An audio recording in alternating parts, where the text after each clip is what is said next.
This is Jordan Grace, and you're listening to the Social Suplex Podcast Network. BWB, this is One Nation Radio.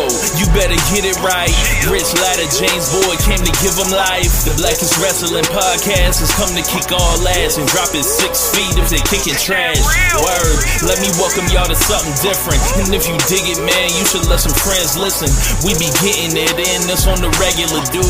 Ravish and flow, but this shit rude. See, James don't rap, so I had to break it down. The whole network, man, we coming for the crown. Raps in the columns, I keep them both covered. Making the beats too, so the listeners can bump it. Hit us with the rating, yeah, I'm saying it's a 5. Before you hit it, talk, bob your head side to side. It's One Nation Radio, and this is the beginning. It's Rich, and I'm here with James. It's time to listen to One Nation. We got to unleash the power of the pyramid.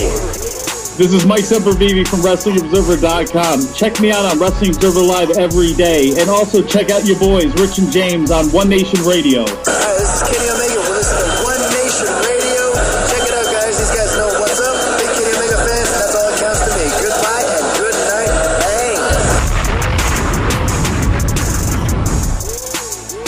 Hey, folks. Welcome to this week's edition of One Nation Radio. I'm James Border. Me out Rich Latta. What's going on, man? Oh, nothing much, man. Just here ready for another great episode of One Nation Radio. We packed up the other countries, mainly France, in the Olympics. Can't wait to talk about that. I showed up with my USA windbreaker on. I literally keep it for moments like these. I do not wear this on a regular basis. This is strictly, for the memes, the jokes.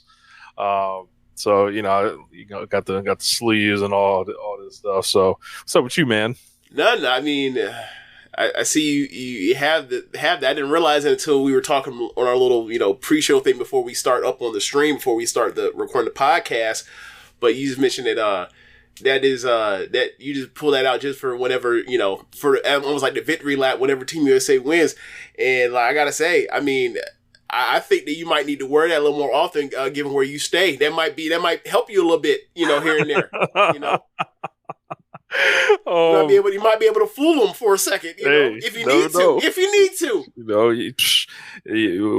we don't master code switching and making white people feel safe our whole lives. So, kind of an easy thing to do, but. Yeah, man, I'm chilling, man. Yeah, big fan of the USA, Rich Latta, exactly. This is our country. Don't get it twisted. I mean, we built it. Exactly. My relationship with America is like it's that relative you have that's like, I love you, but you fucking up. That's kind of how I see it. Like, you done some fucked up stuff. I still love you, but you done some fucked up stuff, and I hope you do right. Yeah, I came home this evening, bro. So I signed up for Taekwondo. I'm gonna tell him. I signed up for Taekwondo last week. Actually, it was my third class tonight. So, if you guys have heard the show for any length of time, you might have heard me reference when I was younger. I was a martial artist. In my probably ages 6 to maybe 10 or 11, something like that. So I, have always kind of looked back on it like, yo, man, I need to complete this, this kind of want that I always had. I always wanted to get my black belt. When I stopped when I was a kid, it was kind of changing interests and, started playing basketball more, stuff like that. And I was about 3 belts away from, the black belt or whatever. And it's a little bit different, style and all that now. So I did that earlier today, and man, I was tired today. So first 2 classes were cool, but then I kind of redlined today. So I was like going through it. So it's going to be a long, I'm going on Mondays and Wednesdays. So, usually the night we're doing O&R is fresh off of a night at class and all that. But I'll whenever something major happens, I will update you guys and all that. Someone said, "Are you going to drop little kids for the first belt?" Man, look, I wouldn't run up on nobody in there, man. It's some black belts moving around in there, and they look young too. So, obviously there's like the thing, you I don't know. If I can encourage anyone, right? If there's something that you feel like you left like a loose end in your life or something, like zip it up. Try that because that's kind of what I'm doing with this whole thing. So I don't know if it's going to be, I'm going to put my all into it and see how far it takes me. Okay.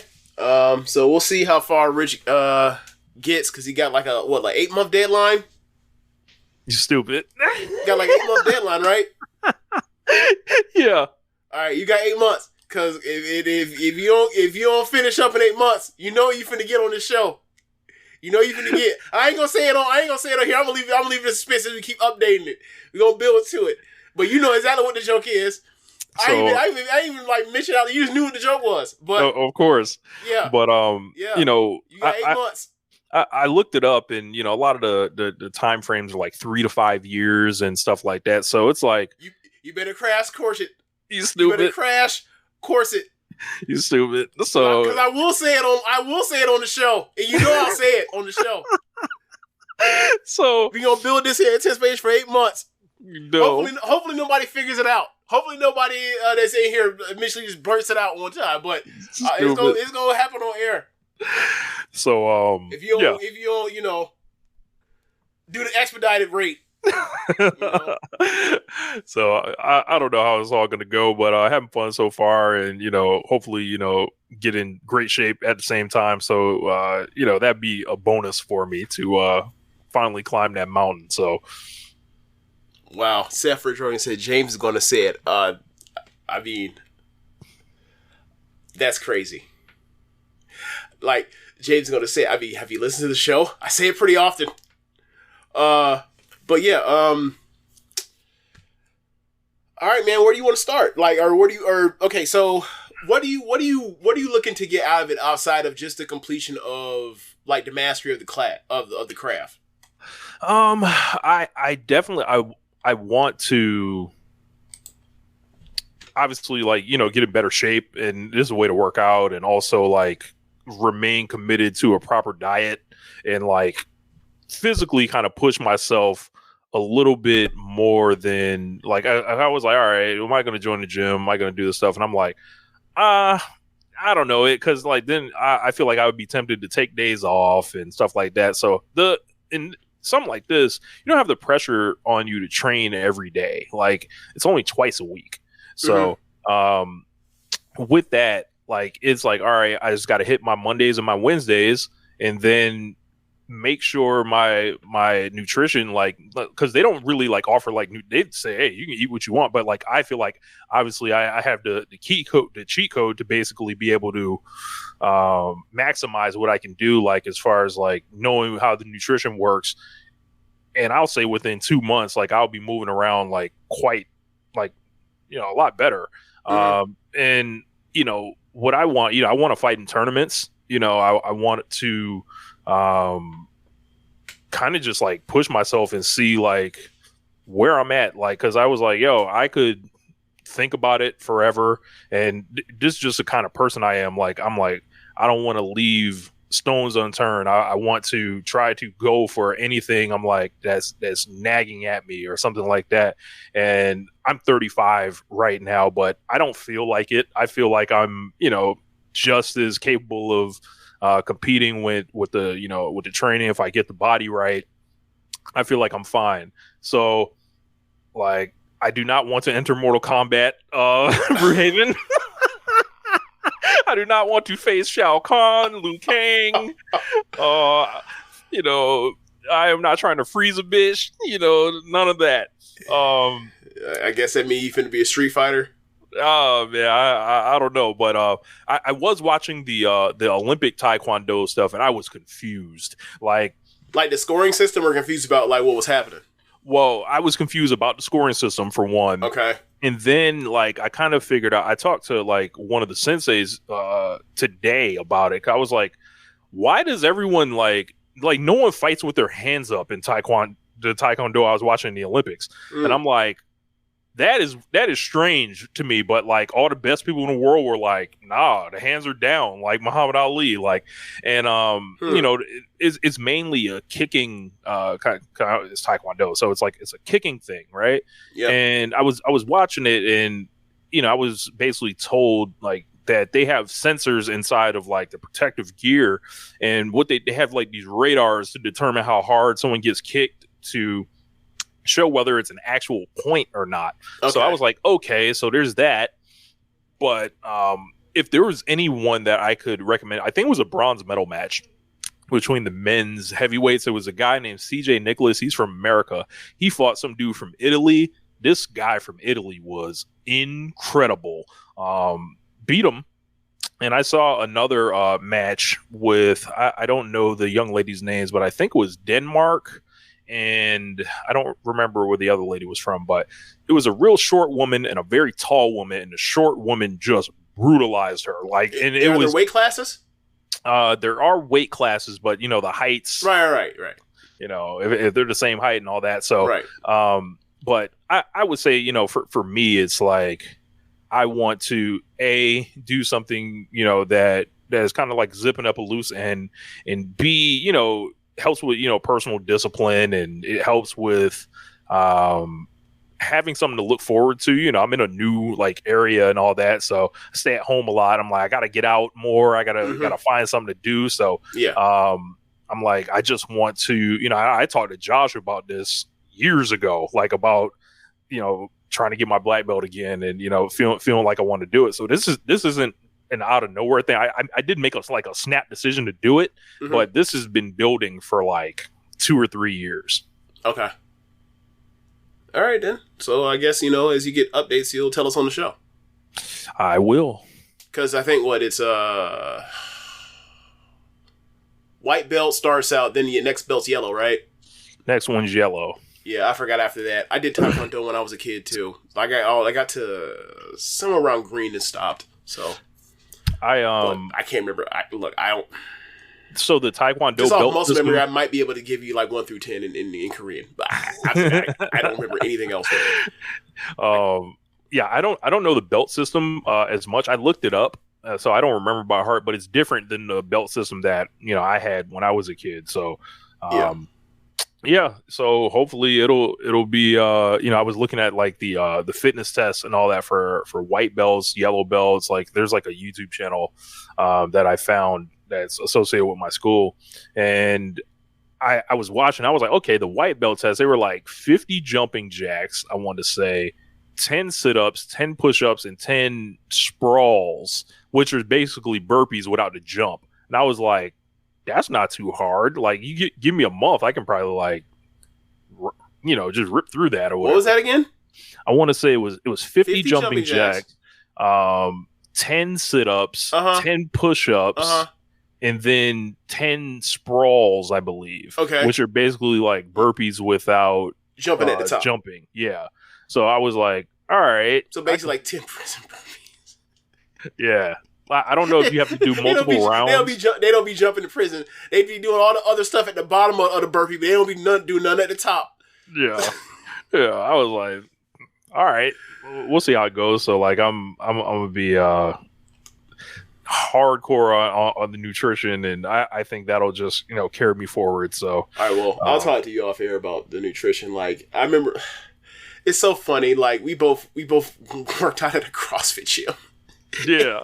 And like the diet we were on then, and it worked, right? Like, because I went and then you started going after me, but like it worked, and obviously did its job. But looking back at it in retrospect and know what I know now, it's like you were always sore, and you kept going every single day, James, because you were malnourished and you weren't eating nearly enough protein. And you were out here thinking that your 6'4" ass, because you were in your 20s, your mid-20s, had a chance to make it as like some type of like what's it called? Not like regional CrossFitter. No. No, like maybe you would. Maybe if you had stuck with it in your back, didn't go out. Maybe after like 7 years, you would have got there as some type of regional CrossFitter. But no, absolutely not.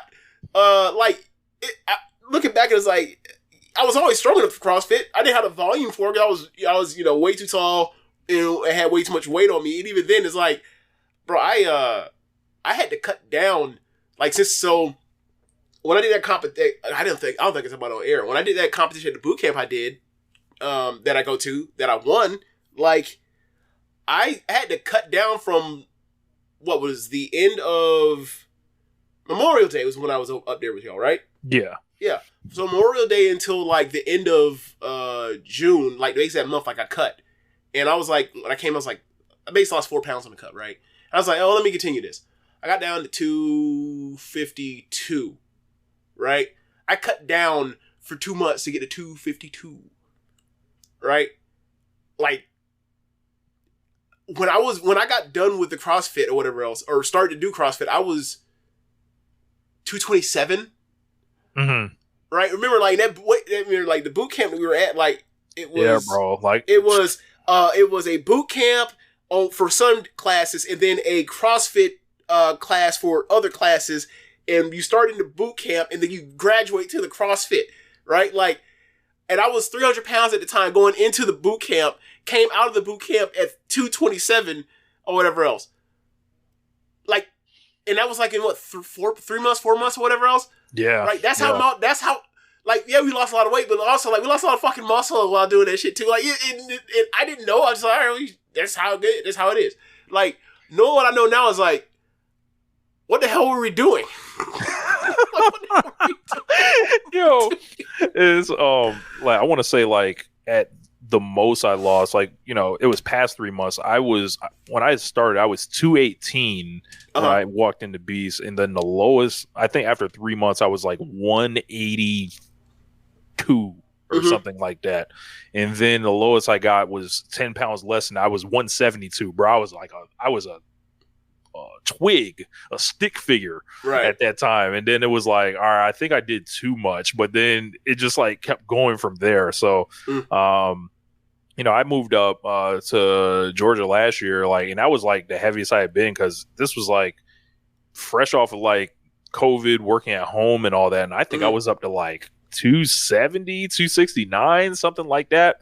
And then, you know, I had started last year all throughout the summer, like, you know, losing weight and stuff like that. And I had got down to, I want to say 239.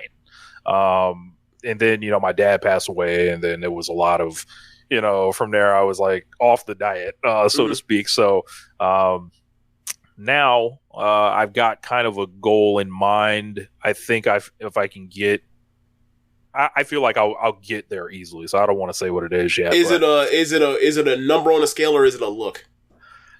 I would probably say number on a scale. Like, all right, I want a nice 222 straight across, like with like, you know, the conditioning with, you know, all that stuff. So we'll get there. Like, it's a lot. I would say it's kind of more within reach, I feel like, than it was, you know, years ago, because I feel like I've seen it, I've done it before, and now I'm doing something different to kind of give me that motivation. So it's just gonna be a matter of getting in the habit for you, because it's like it was the same thing for me. Like, it was weird, like going back to another boot camp gym, like when I started at Burn a couple years ago, and it was like, or almost 2 years ago, and like they're like, "Oh, you're doing so well! Oh my god!" And I'm just like, "Well, I've done this before, unfortunately."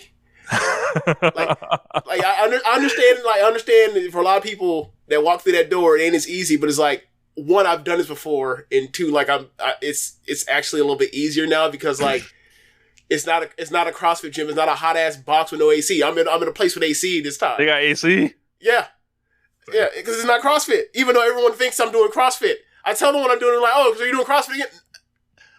No, not sure, not really, but sure. Because I'm not finna go through it, even though it's me, and I will go through and be like, these are different. I'm like, people don't want to hear it. They just like, this is what they know. They don't know boot camp gyms like that. But yeah, like, I see a lot of people, they out here, you know, and they're doing their thing and whatever else, but they're kind of like, "You're doing so well." And I'm just like, "Yeah, thanks." And, you know, I'm never good at taking compliments to begin with. So I'm just, my mom like, "Yeah, you know, but it's not as, it's a little easier for me. I've done before. don't have kids. Everybody in this gym is mostly married or have kids or both. And I'm just like, I don't have to jump through as many hurdles as y'all do. So like, I don't really want to, I don't want y'all to be like, or feel like, you got to keep up. Like your effort is so much better than mine. I was like, nah, I just got less distractions.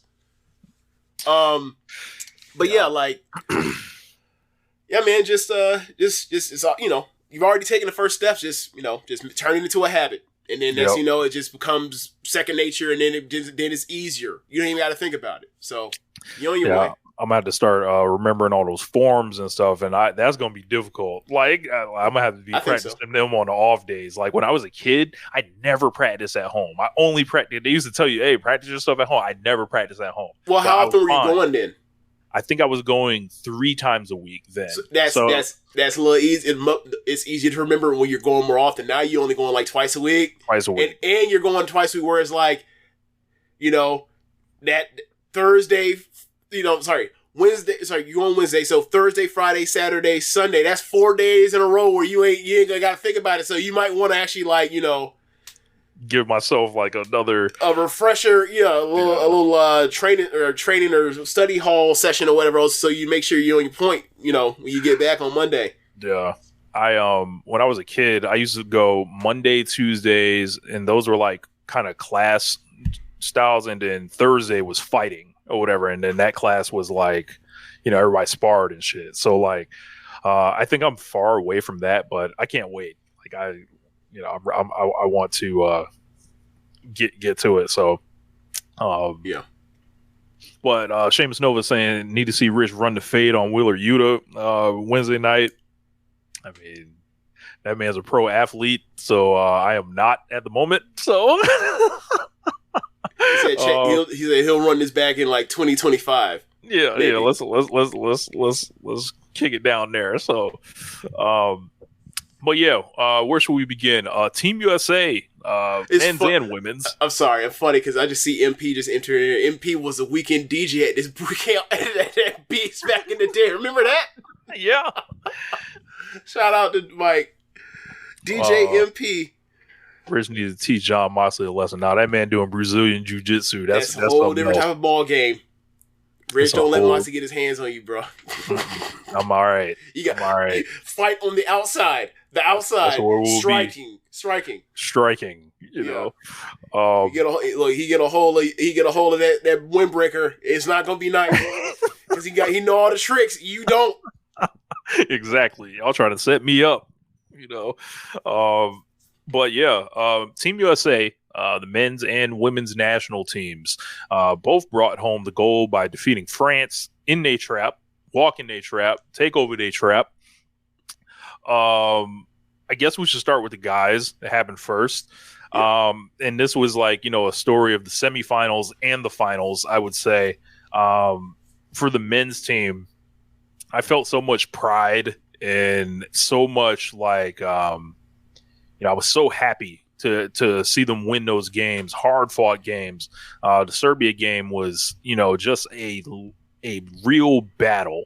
Like this was just where 3/4 nothing goes right except Steph Curry's like, keeping us afloat essentially within striking distance. There's Bogdan Bogdanovic for Serbia who plays for the Hawks. Going nuts, and then talking to Carmelo Anthony who's sitting courtside and stuff like that. LeBron was like, "Yo, this disrespect will not stand." With the Melo stuff, and this was just like this was the most exciting Olympic game I can remember. You can talk about the gold medal game in 2012 or even 2008, but this was like a comeback that it just seemed like nothing was going our way the whole game, and it was like it felt so good. And this is just a Serbia game. I'm not even talking about France yet. We'll get there in a minute, but Serbia game, like Jokic, awesome. And the problem was like this was the third time we played them within a couple weeks, and beating a team 3 times in a row is very tough.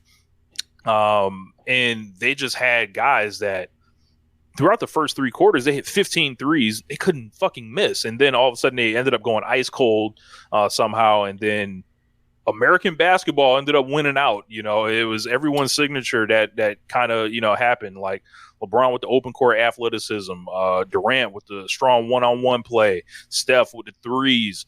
Like, it was really like a snapshot of like the 3 basketball players that have defined the last decade and a half, essentially, of NBA basketball. And this was like the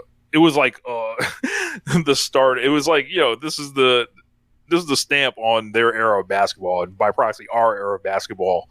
And that shit was beautiful to watch. I was so fired up. You said you don't know what sparked it. I would say what sparked it was they started playing fucking defense from the perimeter. Like, their intensity level on defense picked up dramatically in the fourth round compared to what it was in second quarter. Sorry, I'm talking quarters when I'm saying round. Sorry. Like it's a boxing match. I'd also point out that Embiid was great in the fourth quarter as well. Yeah, he decided he was gonna bust Jokic's ass. Yeah. And he also took advantage of, you know, the foul trouble. Like, they got them into foul trouble pretty early, and they took advantage of it. You know, they just raised the level of intensity, and, you know, I don't know what was going on in the first half or whatever else outside of Bogdanovich making a shit ton of threes. But yeah, just the defensive intensity picked up, and they were like, we were not losing tonight. And that was the end of it. Mostly it was like, you know, 4 guys all, you know, more or less helped in big ways in the fourth quarter. And, you know, I by that point in time, yeah, kind of settled and figured out, like, you know, for Jokic in particular, like, Embiid has given Jokic problems on, you know, one-on-one or whatever else, or at least play him to a standstill. We've seen AD just get, you know, pummeled by Jokic and the size difference, trying to be on an island, trying to deal with that. So that was right to call. And then, you know, it was the 3 guys that we talked about, Embiid and Devin Booker, and I think, you know, it was really, for me, like, this whole entire Olympic run was, like, very satisfying for me as someone that always was like, Booker's a real guy. Not like he's a guy that made 8 all-star teams and you kind of, you'll forget him, you know, 20 years from now. Like, I think he's one of those guys. Like, there is no Kyrie Irving here. Because obviously he's played himself off ever being on one of these teams ever again. Or not played himself off, but like he's taught himself off of being on one of these teams ever again.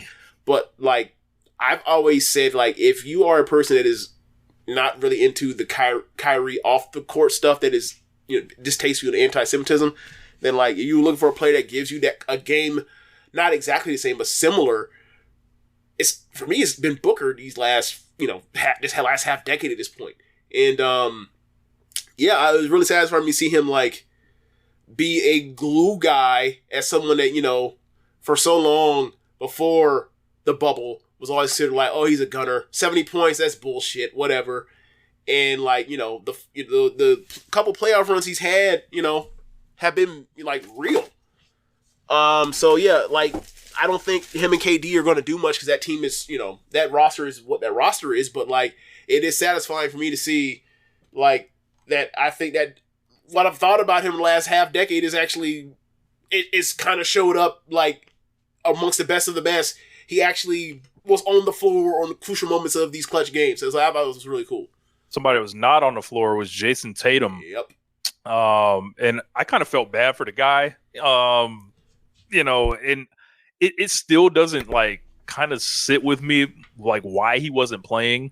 Yes, we saw the stats of, like, it was 0 of 16, but it was like all jump shots on his jump shots, right? But I'm like, they went into the Olympics with that plan before any shots were taken. Like, this was because they didn't play him the last time they played against Serbia. So, like, that was just weird. Like, I don't know. Like, I think Jason Tatum is going to have a lot. Like, whenever the Warriors go to Boston, or whenever Boston goes to the Warriors, take the over for Jason Tatum that night. So I felt the same way as I had that same feeling until the France game when they put him in the game in the first quarter, and they gave him the first ever, what I can recall ever, the first ever international Team USA first quarter here nigga damn minutes.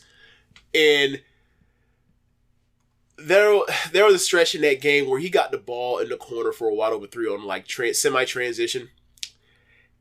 And it's just, all right, I'm in the corner. I catch it in rhythm, just go up and shoot. And he does the Jason Tatum thing that people always talk about. Like his thing is like, he will hold the ball and pump fake a ghost and seemingly make the shot harder for himself. And he did that and he clanked it. I was like, get him the fuck out the game. I was like, my empathy for best player on a finals team just 10 weeks ago, Jason Tatum went out the door that quick in the gold medal game. This is the reason why your ass was sick. I was like, hey, take him out here. So, I think still, even with that frustration and that impulsive feeling, I think in a vacuum, he's somebody that should be able to play for any team given his skill set and his athleticism and his frame and his dimensions, right? I think what they came down to as a conclusion was, we're playing Drew Holiday and Devin Booker at the guard position.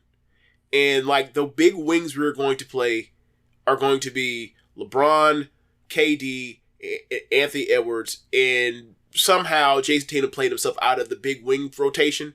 And they did not feel comfortable having him try to maneuver, trying to get around running around with little guards. Where like they put Drew Holiday, the role would have been Drew Holiday or Derek White or Devin Booker. Derek White lost out on that. It just turned into exclusively being like, it is Drew Holiday and Devin Booker doing that. And we got to have one of them on the floor whenever Steph's out there, because we ain't going to have Steph going out here running around. He's 36. So, and he has to spend offensive energy as opposed to Drew Holiday, which is usually out there to just be a Doberman. So, yeah, I think that's what it came down to, and it's unfortunate. And he, would you be shocked if he basically told them to go fuck themselves in 2028? I would not be surprised, and I quite frankly, like if he comes out here, super pissed off and has his killer his year season, defining season of his career, then I'm not mad at him for it. And ultimately we won, because that means we got the best out. We end up seeing the best out of him and whatever else. Because it's like there is so many. I think really on only one game you had a really good game where you'd be like, look at what he did in the finals. And then this happened. It's like, obviously defense is set up against him, but it's like, you can't, he's having problems with decisiveness, it seems. Like this whole summer that we've seen of him from June or whatever, it seems like he's having problems with decisiveness. It's like the talk around him is just getting louder. And it seems like he struggles when his shot's not dropping. It's like, we saw him have some games where like his shot wasn't dropping or whatever else, but he still played defense, still did all the good things. But it's like, God, man, I kind of, if we're going to talk about you on that level, we got to see you eventually have one of these games on the highest stage and have shots drop. And it sucks because it's like, I like the dude. Even if he went to Duke, I like the dude. I've liked him since he was a rookie. And I've seen these things of like, all right, this is the final step for him. And he's had 2 finals trips. He had this, and it doesn't seem like he's still yet to that final. I'm not writing him off. But I gotta be able to see that before I put you, with some of the level of esteem that like he's already is. I'm just kind of being withholding of it. Cause it's like, the guys that are on this list that you already there as far as accolades at that certain age, I saw those dudes at this certain age go and get theirs in that way. And you're just missing this one thing. It's just like, it feels like it's a mental thing with him. Like that he's like trying too hard. He's thinking about it too much. And it's like, maybe do you remember, maybe he wants too much. Like the old Bill Simmons, David Robinson thing. Maybe the dude cares so much that like, it's kind of making him overthink. He's never has like winning a championship like is arguably the best player, like leading the team in points, rebounds, and assists in the finals, and then like a gold medal has seemingly lowered his stock, and like the way people just talk negatively about him. It's amazing. And then, but the thing is, like, when you're like, hey, that's kind of, are we all hating as a collective because the Celtics won the title and we don't want to see that as a collective? And then it's like, well, maybe we are. But then it's like, well, what beef does Steve Kerr have against them? What beef does Tyronn Lue have against them? Right. You could be like, oh, well, maybe there is beef with Eric Spoelstra. But look, Spoelstra ain't even playing Bam.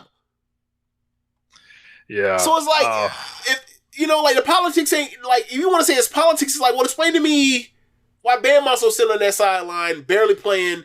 You know what I'm saying? It's like, there's something going on here that's happening that they're seeing in practices that we're not privy to, that something's not going right for him right now. And, hopefully the rest of the summer he'll be able to pick it up or be able to, tap into something. And I'm not ready to write him off. Like, he's going to be great regardless because he's Jason Tatum. But if he goes out here at a killer year or Vengeance Tour or whatever else, then we won. We'll finally get to see everything that we think he's capable of. Because I think the potential's there. It just hasn't been, like, the production on the high stakes haven't been there yet. That's all. All right, enough of him. Steph Curry went batshit insane. Yep. Against Serbia. This whole weekend, quite frankly, they gave that Olympic MVP to LeBron. I probably would have voted differently, but why? In the medal rounds, it was Steph. Like, didn't they do the voting? Okay, because I saw voting for the stuff, and I thought that like LeBron and Jokic finished first and second, and it was before the gold medal game even happened. That might have been a ladder list or something like that. Oh, okay, but I thought this man. Regardless of how you want to go with it, I didn't even know they even had those. Did they just invent this recently? This is the first time I really remember that. I don't really remember, but it's like, okay, cool. If it's the whole thing, what is the criteria? Based on what I see the criteria, then yeah, LeBron won. Okay, fine. Like, I get it. Like, he was second in points. He was first in every other major statistical category. All right, fine. Like, if you want to give it to Steph, say because the semifinal game and the gold medal game, he scored 60 points. I ain't got a problem with it. I didn't know this thing existed until this week, so I don't care. But yeah, this man Steph was like incredible, bro. When he gets it going, and this has been the case since that game in Madison Square Garden in 2013. Yep. When he gets it going, there is no one that electrifies an arena and can turn a crowd on you and like just gets people excited. Like when he starts dropping them impossible threes. Yep. It is like between what he did in France or to Serbia, and then at the end of the France game where he pulls up with 4 essentially fuck you 3-pointers in a row. I've never seen no shit like that before. I've seen it from him before, but yeah. Like, just like the stage that this is on. Oh, and okay, like, gotcha. Time and situation. And like, people say the bullshit about stuff about him, whether he is quote unquote clutch or not. Do they? And yeah, like. Is it the same idiots before, like LeBron? Is it the same idiots that did the LeBron want thing? Iguodala, like all that dumb shit. Like, nah, Steph, man, like this guy. If you are a person that is like when you're when you're splitting hairs and talk about like Steph Curry doesn't have a Finals MVP, then I know you're not operating in good faith. He should have won the 2015 Finals MVP. Get the fuck out of here. Like, whatever, man. Like, I just saw what he did and I was like, this guy's so fucking phenomenal, so great. And it was just like, he's the reason why basketball changed. And I think what he's done in his career, his dedication to his franchise, being just somebody that has so much gravity on the court. In a lot of those sequences, they were like, do not let him. They were leaving KD wide open. LeBron wide open. No. They were helping KD from one pass away. You gotta explain it to make it even more like how more ridiculous that is. They were leaving Kevin Durant at the top of the key wide from open. one pass away. And if you want to say that's not that bad, LeBron James also wide open in the left corner where he makes all his fucking threes. Also, it left him wide open too. And he made that last three over two people. It was ridiculous. It was a moonshot. He still made it. Yo, like... The crazy part is, that might not be the most impressive three. He made that right corner three over Wembanyama on an immediate catch and release. That was ridiculous. That was what, first half, right? Yeah. Yeah. Incredible shooting display. And the four in a row, just like...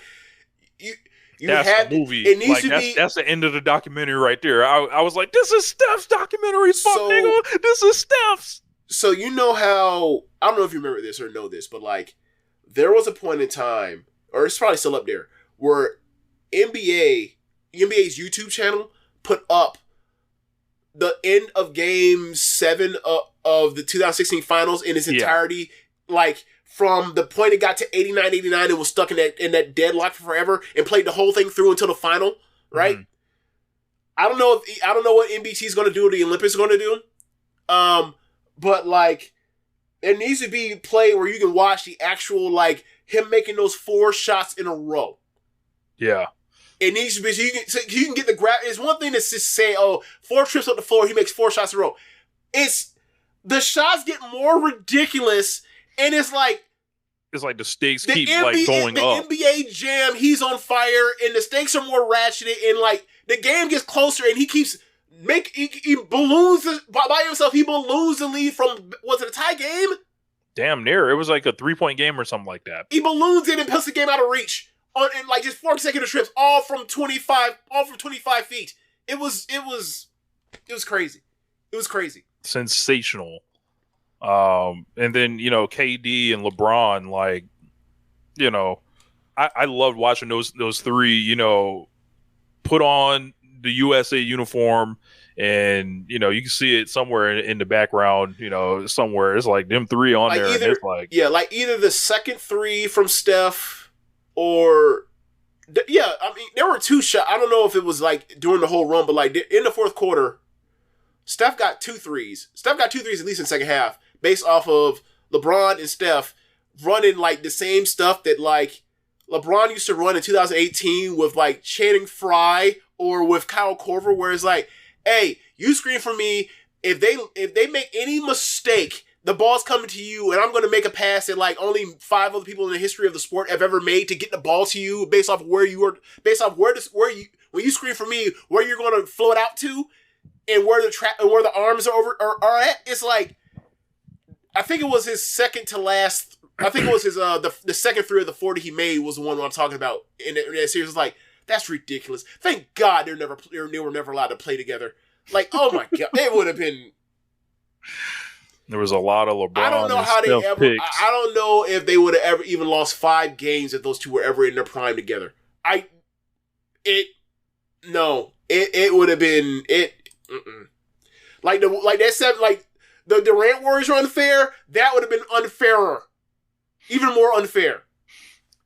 And then the gold medal game itself, like there was a huge comeback against Serbia. That's also something that needs. I was talking about the gold medal game. I thought we had already moved on, but yeah. I was gonna say that also needs to be clipped. The fourth quarter of the Serbia game and put up on its own on YouTube. That's a legendary quarter of basketball. Yep. Wembanyama leading France. LeBron getting bammed on by this nigga Yabusele. I believe he used to be a Celtic back in the day. I remember when he was in the league. That's why he don't take charges. Yeah, LeBron came out there, thought it was sweet. He thought he was gonna get that NBA charge where you can slide under somebody and still get it. Which I've always been like, hey man, eliminate block charge at the rim.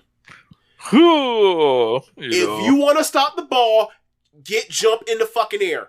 Don't fall underneath somebody and you gonna because all it's gonna lead to is somebody possibly getting hurt and people hitting the deck.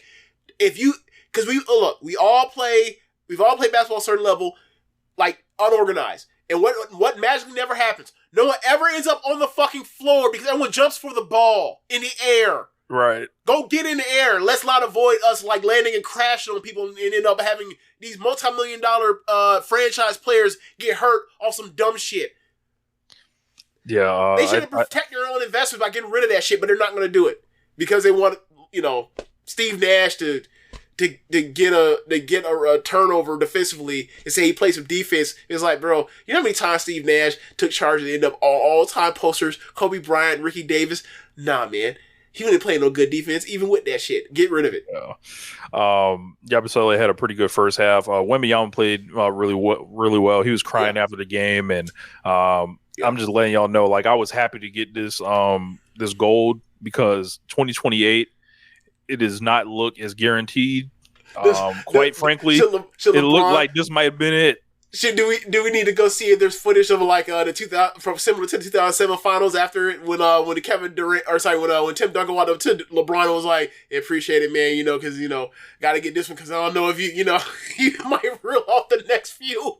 But yeah, man, like the thing about Wembanyama that was like for me, I think I was mentioning y'all about it, was like he needs to talk to, and he's going to get this eventually anyway, but like if he wants to expedite this, he needs to talk to all the great players, all the great like big men of the last like 20 or so years that were better, more effective as face-up guys than they were back to the basket guys. So like Pau Gasol, KG, Dirk, as far as how to operate, as far as like dealing with somebody that has more weight on you or can get underneath you when you try to post up. Because like they were taking, because Gobert was hurting them, they put Gobert down so Wembanyama had to play center. So he couldn't take advantage of certain guys just duck in real quick and get the ball because he was getting pushed out. Like he had one with Drew Holiday, fouled him before he caught the ball, where he ducked in at I don't know, maybe like 8 feet, got pushed out to 10 by the time he caught the ball.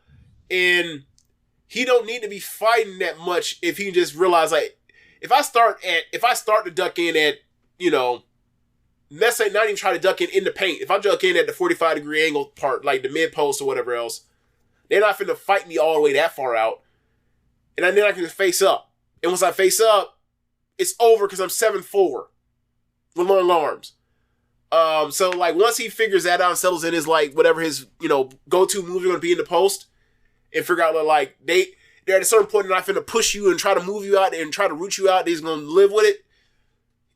He's gonna be a problem. He already is a problem. I'm saying he's gonna this league's gonna be his, man.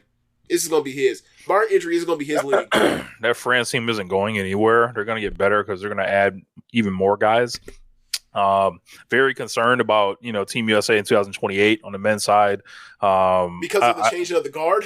Changing the guard, and also like what's replacing them. It's like, all right, are we gonna let Ja Morant play? Yes or no? We're gonna have, as a country, we're going to have to figure out what it is with that young man. Is Zion Williamson going to screw his head on correctly? That's another one we need to ask. Is he going to play? Is he going to screw his head on correctly by that time and want to dedicate himself during the summer? He's somebody that would like. In retrospect, I don't know what went into it. Obviously, a lot of the injuries, whatever else. But like, I think over the last 2 years, we should have asked, like, because last summer why wasn't he on the international team? Team? He had a lot going on last summer. Oh, the baby, the kid, right? Yeah, the kid, and then the stuff with the porn star, whatever. I just meant like as far as like, hey, like you're not a person on minute restrictions anymore. I think out of anybody it would do him the world to like get a head start or like not have a chance to fuck off in the summer. Like it'd be him. And I heard I've heard people talk about like, we talk about like people have that boost from playing international, from once when they're young. And like, I forgot who it was. It was a legend. It may have been Barkley or maybe KG. I think it was KG. And it's pointed out, it's like, he didn't say that it's because of you're young and you're getting more basketball. It's your clock for being in shape to play it starts earlier because like you can't, no matter how hard you work out, you can't replicate playing in a game against actual top level competition as far as your win. And like everybody has to get up to gear for that during the season, even no matter what they did in the off season, because you can't replicate it because circumstances of, whatever. And I was like, I never really thought of it that way. I always thought of it just getting more, more hoops and more mistakes or whatever else. It's actually like, nah, they're in better shape because they had more time being, under a certain level of tension or whatever. Like, so I was like, oh, okay. Like, thinking about it that way is like, well, yeah, if that's the case, then Zion definitely should have been here for that. Just so he could be around guys, he could pick up some habits as opposed to being around, like, a franchise that never won nothing. Now, no knock, like, you know, CJ McCollum's a good guy, been on a bunch of playoff teams. I like Brandon Ingram as a player, but, like, when you don't know what you don't know, and if you start seeing the habits of other guys that are you know, you consider peers and the level you want to get to, you start changing things. Like, one of the biggest things that helped LeBron was seeing Kobe in 2008. He thought he was working hard. He finished second MVP that year. Then he saw what it actually requires. It changed his career. He won MVP in a physical, you know, was in run for the Defensive Player of the Year the very next year because of that. And then, you know, just look around the league. Is Ben Carroll going to take a step forward? You know, he's somebody that they want to. 2018 unless he gets hurt. You know, someone like a Cooper Flagg down the road, Chet Holmgren. Like, if are they involved in, you know, this stuff? Or is LaMelo finally going to, like, you know, get his head right? Because who would be more of an asset in international basketball than him? Like, I got one. How many people have to die before Trae Young gets a call? Oh my God! You would think he would be good, but he's never making this team. Yeah, he's never gonna. I don't think, bro. Like, I think like, you would think, be like, hey, long range shooter, you know, but bro, I think there's other factors at play there. I think the top players don't actually respect him. I agree. Yeah. You know, what is a Jalen Brunson gonna show up to one of these things? You know, people were still throwing Donovan Mitchell out, you know, by that point. I'm like, by that point, on him, otherwise he would have made it by now. I'm like, oh no, you know, he went out there in that world championship last year, and a lot of them guys did not look great. So, Ant's gonna, you know, take a step forward. Remember, at the end of the day, this is high level basketball, and that is still a short, small point guard, not named Chris Paul. He's gonna get picked on defensively no matter what, wherever he goes. Yeah. You know, and where do the big men come from? Does AD want to do this again? I think he doesn't. You heard about Embiid, right? Embiid was like, I might play for Cameroon next Olympics. Yeah. I don't know if he was joking. I don't know if that's allowed. But I saw the quotes. We need to talk about Embiid being like one of the greatest heels in the territory ever. This man was during that gold medal ceremony. This man was getting booed as soon as he stepped off the bus. And then, you know, by the time the gold medal ceremony comes, like, he's like, "Give it to me." That might be my favorite moment of the whole entire weekend around any sports entertainment, pro wrestling, anything. He ducked his head in to get that medal, and he hands up, and then all the Team USA said, "Yes, shower us with boos. Yes, boos. Amazing. Shower us with boos." Very happy for those guys to win that shit, because people wanted them to lose. They wanted them to lose to Jokic. Look, they wanted them to lose to Jokic. They wanted them to lose to Wembanyama. They're always talking these bullshit narratives like, oh, I would love to, you know, I don't root for, you know, the team, you know, because it would be more fun, you know, to root for other people. I'm like, hold on, what? Like, it ain't even like there's no fandoms here tied up. Like, you just want to root for anarchy and chaos and bullshit, huh? This is what you doing? Okay. I saw someone on Twitter after Team USA was like, how in the fuck did we lose 04? And I had to remind them. I was like, I had to pull up that 2004 All-NBA list. Do you see this list? You see how there's 12 Americans on here on the three teams? You see how Tim Duncan's the only motherfucker that showed up for that team? Do you see that, like, there's no Vince Carter or Paul Pierce or Ray Allen that was on that All-NBA either, and they didn't even bother showing up? Nobody showed up for Team USA 2004. Do you notice that, like, LeBron, Amari Stoudemire, Dwayne Wade, and Carmelo Anthony, they were all on that team and they didn't fucking play? Yeah. It was a clusterfuck. That's what happened. We out here with Sean Murray, Stephon Marbury, and Lamar Odom and shit. Play the right way. You know, Larry Brown, you know. Not the easiest individual to get along with, you know. Who would have thought that Larry Brown, notorious for never playing rookies, was not going to play 4 guys that are probably going to be Hall of Famers because they were going into their second or first year in Amari, LeBron, Melo, and Wade. Shocker. Bro, few things in the history of me watching basketball have upset me more than the 2004 Olympic team. And 20 years later, like, I'm glad we ain't had to worry about these niggas coming out here and having to get rocks thrown at them, because that would have been look. I'd have done it. I'd have cracked the knuckles and tuned them up. I wouldn't have liked it. I prefer this. We should get to the ladies. So, Team USA women's team also won the gold medal.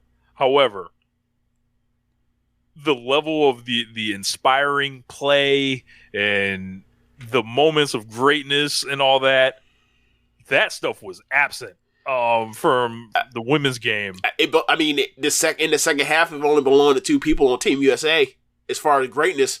Bro, and Asia Wilson and Kalia Cooper saved this country. Bro, in that first half, I thought Asia Wilson was committing treason. Like she was not playing well. But I thought actually Cheryl Reeve was the one that was out here committing treason. You know what it was? Throughout most of the game. I missed the first half because I thought the game was starting at 11:30. So I woke up and we're just like, what the hell's going on? I was like, huh? And you were like, the game, and I was like, oh, the game's on. Let me turn it on. And I was like, it's 25-25 at halftime? Oh no, bro! Some of the most inept offensive basketball, and it was not a defensive struggle. Everybody was getting what they wanted. They were blowing a million layups, blowing open shots. This was just some of the worst offensive basketball I've seen since Game 7 of the 2010 NBA Finals. Like, this was worse than that. Like, at least they made layups, Like, there wasn't nobody that can hit the side of a barn from 3. Sabrina Ionescu glued to the bench. Chelsea Gray doing nothing. The guard play atrocious. But the guard play was bad all tournament. But it slid because we overwhelmingly have a talent advantage. But Stewart was doing nothing. Asia Wilson was 2 or 3 of 10 in the first half, and I was like, what is happening? Rich, another do or die championship moment where Breanna Stewart does not answer the bell. That happened in Game 4 of the finals last year. I'm going to write this down. Here. And I remember saying to you, if a reigning MVP had that kind of game in the NBA, they be getting reamed out, but no one cares because it's women's sports. So she slides. And luckily, she ain't got to deal with the rap that the men got to deal through, because ultimately the men should have to deal with it. But I'm just pointing out that if you want some equal opportunity, Stephen A. Smith, if Monica McNutt was on your ass, this is your time to go out here and get on your soapbox, turn the microphone and say, where the hell is Breanna Stewart? I know she's box office, but I need the box office to bust right here. He ain't don't do it because he only doing it for the engagement. He ain't really doing it for the love of the game. I'm here for the love of the game. Bree, you need to shut the fuck up. You was great in the game before. Yeah, she was awesome that game. The Australia game was so one-sided. It wasn't really notable or anything. They were just walked 40 through at one point, weren't they? Yeah. But the first half, I didn't even think France was good. They had one player that by the end was going crazy. The whole time it was just huh? I was like, USA's just missing shots. France cannot take advantage. And then all of a sudden they just started out executing them, and they were up 10 at a certain point. Cheryl Reeve at that point realizes she has somebody that is going to command MVP votes sitting on the bench who might be able to dribble, shoot, and play make, and finally checks her in the game with 4 minutes left in the third.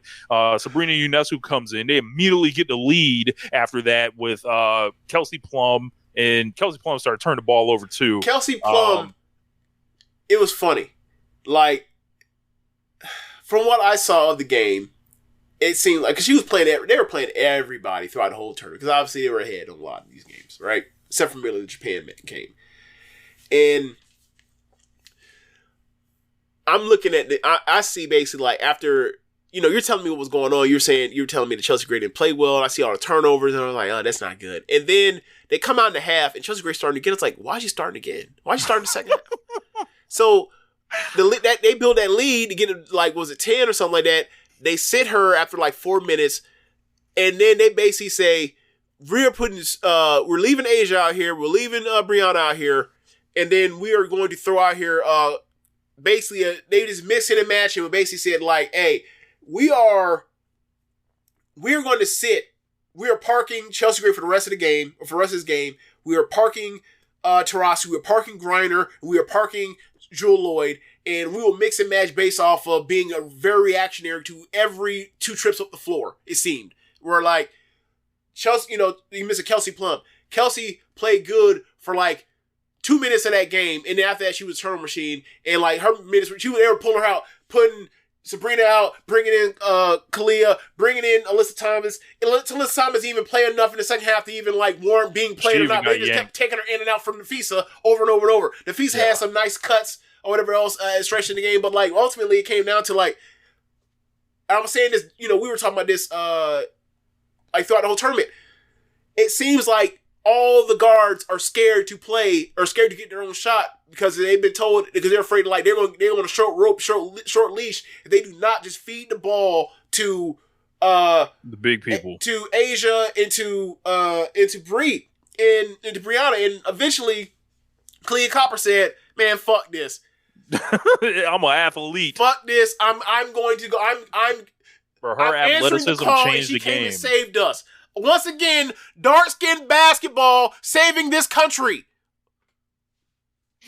Y'all had Saturday, Sunday was for us. And then by that time, Asia Wilson is only going to play bad for so long. She woke up in the second half. Yeah, well, really what happened was she's like, "Oh, James tuned in. It's time. It's time. It's time. It's time." That's all it was. Like, oh, he didn't know what time the game started. Okay, now it's time. Hey, I'll say this. If somebody else was on the team, they wouldn't have parked them at 9:30 on Sunday in the morning. Oh, here you go. I'm not getting into that with you. I'm not getting into that with you. What I will say is this. But we ended up getting the 1-point win. We got the 1-point win on one of the most bizarre things in ends to a game I've ever seen. I was like, how the fuck do you make a game losing shot? Like, well, so I saw it and immediately knew her foot was on the line. Same. Right? And I was like, basically she was running the floor and she didn't think she was getting the ball, or they passed it to her too late, and by the time she's her position on the floor, remember, because like you watch her play, she's trying her damnedest to try to keep her feet behind, but her feet are already past, she just flings it up. Because she knows she didn't make it. So the thing is, the shot goes in, and like they showed the slow motion of her being like trying to show, like, because her teammates, she knew where she was. And the crowd thought that it was a 3, and she goes, "It's 2," and then she covered her mouth. I was like, "Oh, this is something that could like live in someone's mind for the rest of their lives." I felt bad for Gabby Williams. This is like of the Chris Webber timeout family. Like, way worse. I'm sorry, no. That was way worse. But this is, yeah. But it's like, that's like they all live in that house. Like, Chris Webber has the master bedroom. Haunted. And right, Chris Webber has a master bedroom. She just has like on the first floor, like one of the rooms. Like, this is what you could possibly do at the end of a game. And it closed it to 1. There were missed free throws. I think Asia missed 1 free throw. Brianna Stewart did get a defense. She did get a big stop. Kelsey Plum missed a free throw too. Yep. My MP Sim, my J.R. Smith. Yep. So it was like, yeah, man, like it felt really weird. It did not feel like a win. Like it felt like France should have won this game. If a ball bounces a slightly different way, I don't know. But I'm happy they won because there was I still think there are a lot of questions to ask. It don't really matter because winning gold or not, like they won, was it 61 straight games? Yeah. They were in trouble. They won 61 straight games.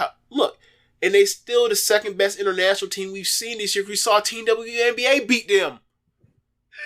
Yeah. So like ultimately, like my point is still proven, right? Like, yeah. I was gonna say, Team USA talent in women's basketball in America is so good that Like, you can have two teams, and that would be the gold medal game. The gold medalist lost to an exhibition team. Yeah, and France, Gabby Williams is a WNBA level player, but happened to get stuck over there because of weird the way where they don't let weird rules, the pay or whatever, and she was like, "Yo, I gotta take care of my family," but they can't just jump back in. But apparently, they're the three players that I believe it was her, Emma Messiman, I believe, and there was somebody else, and they were like, they are eligible for the second half of the year. So was it the blonde woman that was also on the Liberty before? Maureen Johansson? Yeah, maybe? Johansson, yeah. Maybe. But they, Cheryl Reeves, I thought she was trying to lose this game at various points. Yeah, it was the opposite of what Kerr was doing, where Kerr was being super rigid with his lineups, like from game to game. Whereas, like, hey man, you might want to throw Tatum in here. Like, that whole second half was her being like, I'm panicking. Like, Kelsey, you in. Kalia, you in. She was just throwing anybody. Alyssa Thompson, you in there for 2 seconds, and you out. Nafisa, you in, and you stay, and then it was weird. It was weird and panicky, and she was basically just running with guards until Sabrina in and out. It was weird, man. It sure looked like they could have used 3-point shooting and playmaking and dribbling from the guard position. Like, all the concerns, that we had going into this, I think they're still valid. And this team was picked for the reason it was picked. They are rich. Diana Taurasi averaged a grand total of 1 point per game, did not touch the floor in the gold medal game, and was really bad all throughout the tournament. Let's put it this way, right? Who on this team? This was a gift. Who on this team are you sure is going to be on the team in 2028? I'm sure Sabrina will be on the team. Yep. Asia and Brianna will. Excuse me, Asia and Brianna. Nafisa Collier. Look, if she wants to play, Alyssa Thomas is older. She'll be old. Right. I don't think she'll make it. Reiner's older. I don't think Reiner will make it. Kalia's older. She may or may not be on the team. 30. She has a chance. Chelsea Gray, the way that they run this thing, they might send her on there. So I don't know. Well, here's the thing. Here's the thing with her that I don't have a problem with. She shouldn't have been on the team. My concerns with this at the time. You watched her play. She can't move. She's clearly not healthy, and she's doing this while still recovering from her knee that she ripped up in the fall of last year. Yeah. She ripped up her knee in the middle of the finals. This is one of the most insane things. And it's like she went to the camps. She got announced on the team before she had came back to play in the WNBA season. That was just fundamentally why the fuck. Like, if they had been, what kind of scandal or shit an NBA team would have raised if that was the same situation? Bro, they would have never, an NBA team would never have allowed their player to go play international ball when they're not even back to go play for them. That never would have happened. They yanked Kawhi Leonard off of this team for this very reason this year. Exactly. Essentially. And it was the off season, not in the middle of a season. Right. Defending a world title. I'm sorry. Right. Sorry, Noah. Defending a WNBA title. That clown. But yeah, man. Who else? I would think Jackie Young may be there. I know she was bad in the gold medal game, but the whole tournament, she basically proved it. Like, she should have been in the rotation as one of those guards. Yeah. Like, you got Sabrina, you got Kelsey. You have similar to the Steph Curry thing. You have to staple a damn Doberman to the. You have a defensive dog in the backcourt to that.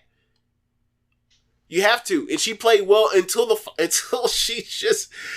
So remember we talked about the whole, like the guards felt like they were just they were on a short leash, and like or short hook, and then like Jackie, she started feeling herself. And she started having them stupid turnover, like turn the ball over, and you realize it was a really bad turnover, so you got to try to get the ball back, and in the process that you compounded by fouling. She had 2 of those. She put them into the bonus in both quarters when them dumbass turnover / fouls. I was like, oh, Jackie, this ain't good for you. This ain't good for you. We better. Luckily, we won. But boy, look, it would have been bad. It would have been bad for that. It would have been. Look, why the hell are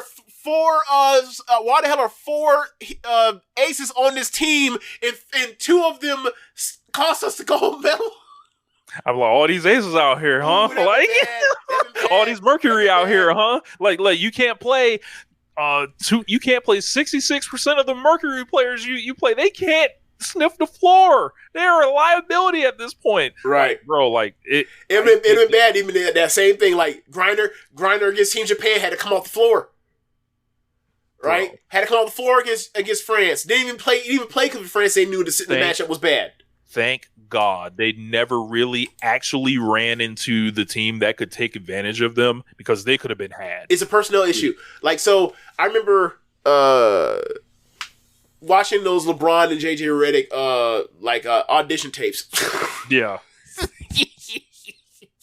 Them audition YouTube videos in front of the world. They were talking about like, you know, how you would try to, in theory, if you had the right personnel, how you would try to deal with like the stuff that the pre-Durant Warriors would do. How you could take advantage, how you could try to keep them at a certain level, or you can throw a wrench into the machine, right? And he pointed out that like the shit went haywire once Durant was there, because it changed everything. Because now, like, the certain things you would do, you can't do that because Kevin Durant's in the corner. You can't do that. You can't deal with, if he's in the corner, you have to stay in the fucking corner. You can't cheat. So, yeah, man, like, it was just a mess. Or what was I talking about? What were we talking that got me to this point? I forgot what we were talking about. The offense of the pre-Durant Warriors. No, before that, what got me to even talk about the Warriors? We were talking about it's a personnel issue. Oh, I was like, they could have been had. Yeah, so like he's basically saying like, I'm sure. So basically, like LeBron was like, I'm sure there is some type of answer for when Durant's on the Warriors, but like nobody has the personnel to deal with that, right?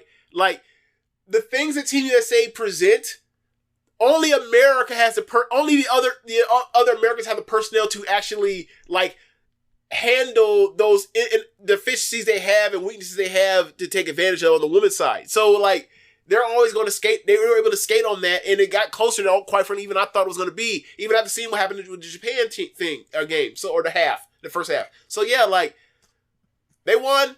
Good for, like, I'm happy for them, because I didn't want to see them. I didn't want to see that my Twitter feed with all that bullshit with all these people that don't actually like women's basketball. They just want to bash on the women and talk about how Caitlin Clark should be doing everything involved, whatever. Like, bro, like we have realistic expectations of like, we think Caitlin Clark should build on this team. Do we think she should start her? Not necessarily. Do we think she's going to be a great team player for years to come? Yes.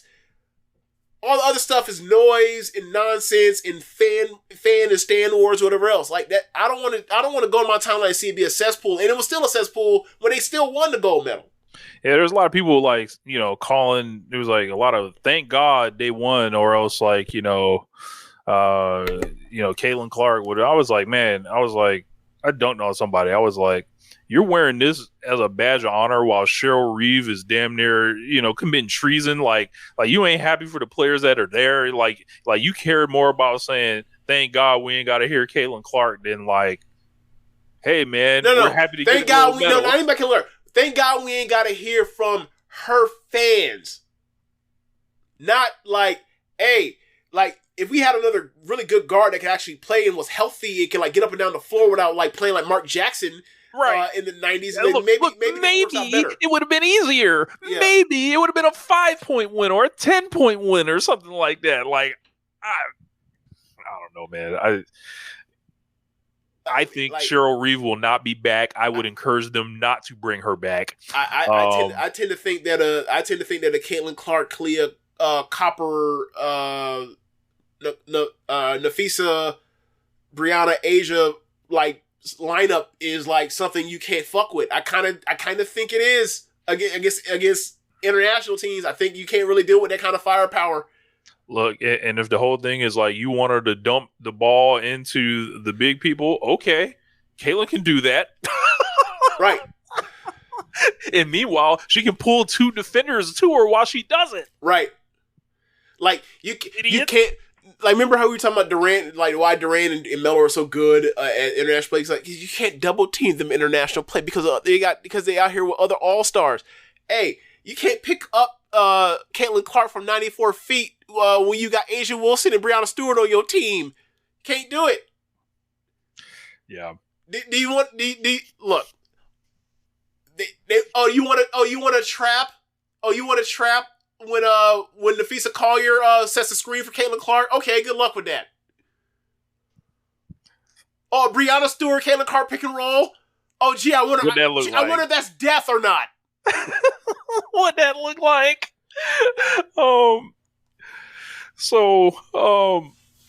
I guess we should move on into some pro wrestling. Yeah, man. So we're gonna start. We got a question from Sarah of the Trish and Sarah podcast here on the Social Suplex Podcast Network. Okay. She said, "Here's my question for tonight's episode. What the fuck is Danielson doing with this build?" Did something happen on Collision that I'm unaware of? Yes. Okay. He then did basically the B side of, Swerve talked to Jim Ross on Dynamite. They had Danielson sit down with Ross on Collision. And essentially, like, the big takeaway from this was he said that he needs to get neck surgery. Like, and it's not even like hey, I think I need neck surgery. It's not whatever. And it has to be done by, like, he's saying by the end of the year, he's going to need neck surgery. And okay. From there was a couple other things, but it was like really kind of uninspiring stuff that was on there. And I was like, is this like his way, like, to where, like, is he trying not to step on Swerve, like, where he says something that's like essentially like ineffective for the build and also like make Swerve look bad? That's what I mean by that. Like, is he trying to, like, is this like reverse psychology? Like, is this, like, I saw it and I was like, I can't believe, like, one of the most inspiring baby faces that I've ever seen is this uninspiring right now. And I was just like, this is combined with every interview he does, whether it's in character or out of character or whatever, that, there was some podcast I think he was on. I think it was on Bree's podcast. And it was just like all these things about not wanting to win the championship and rather wanting to go home and all this other stuff. And I'm just like, why are you saying all this? Like I don't understand, like, what's, like, I feel like Swerve is doing a hell of a job. A hell of a job. Yep. Carrying this thing verbally and because essentially it's his, putting this thing on. You know why? Because it's his first WrestleMania main event in theory, and for Danielson, this is his third. And the last one he did, he felt nothing. So, look, if he felt nothing that time, he must feel nothing this time. Like, if he felt something this time. Okay, so what are you doing, buddy? Like, I don't. So there's actually, I'm gonna pull while you do that. I'm gonna pull what he actually said recently. Okay. So there's a few things that come to mind for me. One, he might just be working all of us to think that he's trying to get the, oh my God, he's on the way out. This is his last run. We should count him out. This foregone conclusion, Swerve's going to win, and then he wins. The shock the world type of thing. Could be that. It could be, because there's also quotes he's had before, like he says he doesn't want a main event. He doesn't want to have main event matches.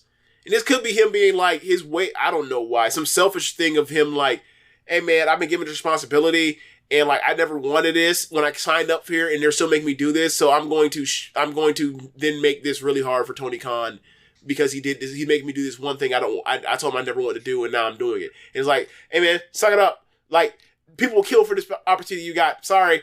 I don't know which one it is, but it seems like those are the two options. Neither one of these are really good doors. And I'll say this, like, there's definitely the chance that he gets to Wembley and is like, nah, I'm not winning.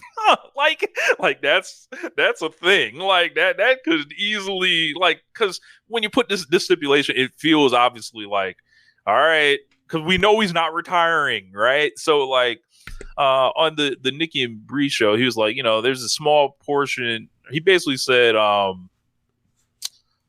he was like, yo, there's a small portion of our kids' lives where they actually want us there. Soon, I see it with my friends and my sister and all that kind of stuff. All of a sudden, my daughter, Birdie, she's 7 now. She's going to turn into a teenager, and she's going to have other things. Now she wants daddy there all the time, and I want to be there for that. Also, my body is broken down. The odds are I'm probably going to have neck surgery before the end of the year. This pro wrestling thing, it's been incredible, and it's hard to imagine my life without it for the past 25 years, but it's actually a lot easier to imagine my life going forward without me wrestling. It's actually hard for me to imagine keep doing this, especially with the last year. I've had herniated disc in my back, tore the labrum in my shoulder. I broke my arm, which required a rod and 9 screws. Then I had 2 fractures in my orbital bone. And now I just recently hurt my neck really bad. And that was in April. So it's like all these things. When I started at AEW, I was like, I'm invincible. Then it turns out maybe I'm not so invincible.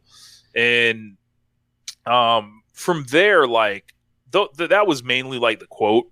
But I mean, there's still room for him to snap out of it. I mean, it is weird that about to snap out of her because it's like it's did the whole the week before you did the whole stipulation, which should have been you snapping out of it with Jarrett. So with Jarrett, so it's like now you're snapping back out of it.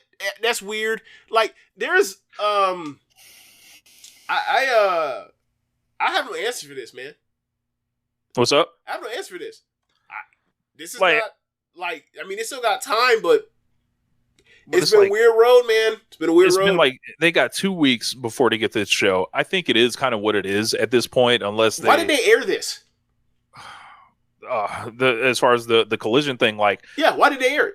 Was it pre-tape or was it live? It was a pre-tape. It was like one of the Ross things. I don't know if anybody. So clearly, someone had to edit this up, doctor it, and then showed it to somebody, and then like somebody should have had to call to be like, "I don't like this. Get rid of it."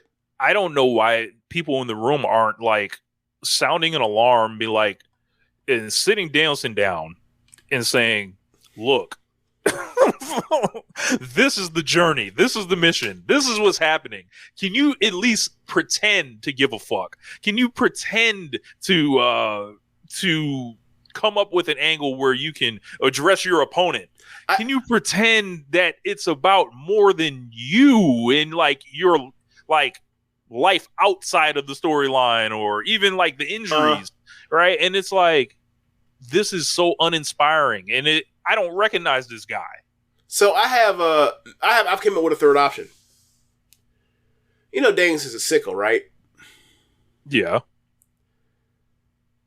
Could he possibly be doing something where like, yeah, I'm going to become a part-time champion and like I'm going to go away and I'm going to like do best of both worlds or whatever else where I have my family and I'm going to stay away from this place and my family's more important than this thing and I'm going to hold this belt until come up with some excuse for like him being a part-time champion and a heel. Like to be a heel turn to do it and be like, you know, my you know, I care more about, you know, my family than y'all, and you know, we've had the jokes with, you know, people talking. That's what I said last week, right? Sorry? That's like what I said last week, right? I was like, this would be the way to like. Maybe this is the way he's trying to carve out the way to be a heel champion this way. I would have to see it like, but I can't come up with any. Those are the 3 routes I see. Is like, and like none of them are great. I feel like all of them are right now from what I see of them so far are suboptimal. Because it's these guys. Like I'm willing to give them more weeks, but it's like you only got 2 more shows, buddy. Yeah. They should have scrapped this if the way y'all make it from if you were accurately depicting what happened, they should have scrapped this and not even aired this. I don't know why they aired it. And like the reason that I didn't like it pretty much was saying like, all right, the big takeaway to take away from this is you need neck surgery by the end of the year. And the way he was saying this stuff, it was like very by the way, very matter of fact.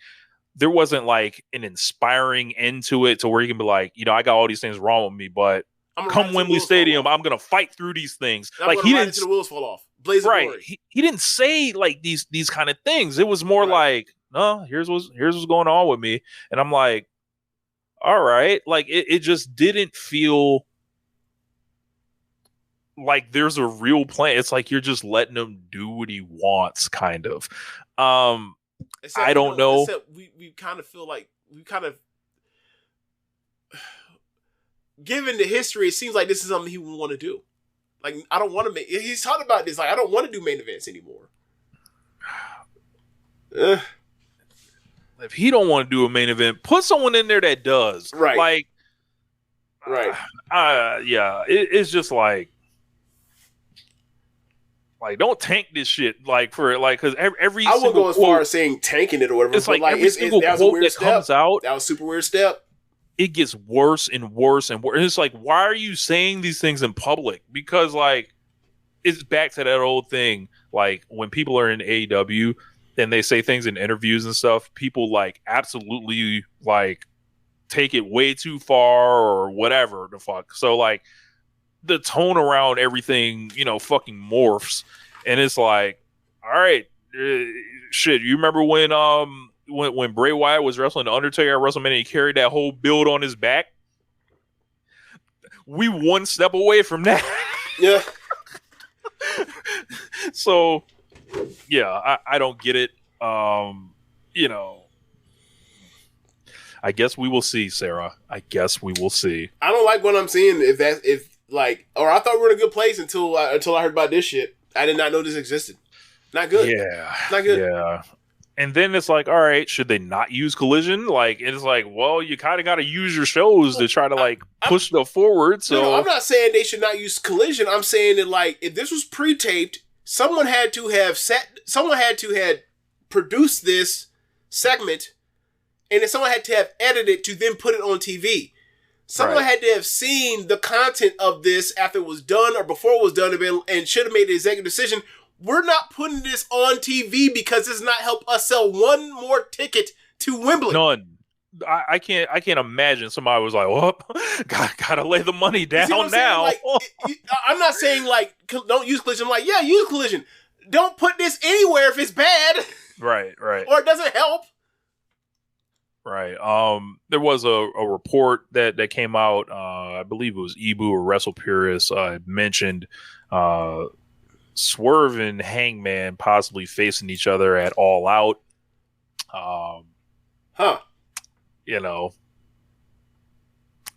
Could that happen? Sure. I would like to know how they get there, seeing that like on TV, it looks like they're putting Hangman Adam Page into a battle royal or whatever the fuck, the casino thing. It sure looks like they have shot Hangman Page instead of getting in the him head. a high profile match where he can beat somebody to then earn he's just gonna win a fucking chip. Awesome. Awesome. Because I'm like, all right, if we're going to Swerve and Hangman, right, and it's at All Out, right, if Hangman's in this gauntlet match and he wins, are we quote unquote like what is the main event result? Like, what are we doing there? Have things been changing in the room? I don't know. But for what they're doing to Hangman Page, I thought they've like I think this has been some of the biggest malpractice like with him, but since he's come back, where it's like, yeah, comes back with an awesome new character, beats Jay White, goes to the finals of the tournament, cuts these promos that gets everybody very excited. They beat him the third weekend or second weekend, I want to say. Well, the way they're beating him is he's getting caught in roll-ups like a dumbass. Well, he lost to Danielson. Was that he hit him with the knee, right? Like, that was a long main event style match. No. He was in a move. I'm sorry. Danielson caught him in a flash pin. Got you. And then Darby caught him in a flash pin, too. He's not getting put away. He's just getting caught slacking. I would say the Darby one's different. Like, Hangman lost, he was a dumbass. Like, because that's what all of these, if you get caught lacking, it's because you're more or less you're a dumbass. So, and then, they're like, well, slash hothead, whatever you want to call it. They're like, well, we'll put you in the blood and guts with them. And you see the crowd fucking erupt and, they're chanting Swerve at him the whole time before then, right? Now, he's working with, I think he did the match with Darby. I don't know if that was last week. He had a match with Darby. It was like 2 weeks ago. He had a match with Darby right after Blood and Guts. Yeah. And then, from there, it's just kind of. I will say this. I just feel like they are dropping the ball. They are keeping him hot to an extent because, like, they having that man whoop Jarrett's ass every week. But and I thoroughly enjoy it. I don't know why, but bro, I gotta say, Adam Page whooping to Jeff Jarrett's ass every chance he get. It makes me laugh to no end. It's the best use. I don't know why. Like, why is he beating this old man every chance he sees him? Like, it feels like they knew that a big show was coming with this guy. And for him to, no offense to Jeff Jarrett's been awesome. And even then, they had the match with him and Danielson. He enters the match by attacking him from behind with the guitar. And I'm like, all right, this guy has been like this old man babyface that's kind of got over or whatever. And it's like, all right, what's happening here now? So like, it just feels like they're shooting people dead to me. Like, and it's like, it's eerily reminiscent of when like WrestleMania used to roll around and people started going around each other in very like unnatural ways. And then you can't wait for the big show to be out the way so they can kind of get back to whatever their path was. And I don't know if it's a case where Jarrett's also in that that gauntlet match or whatever. Pretty sure he's gonna be. But it's like this whole thing with Hangman has been one of the most confusing things. And like, I'm willing to like take the ride with him.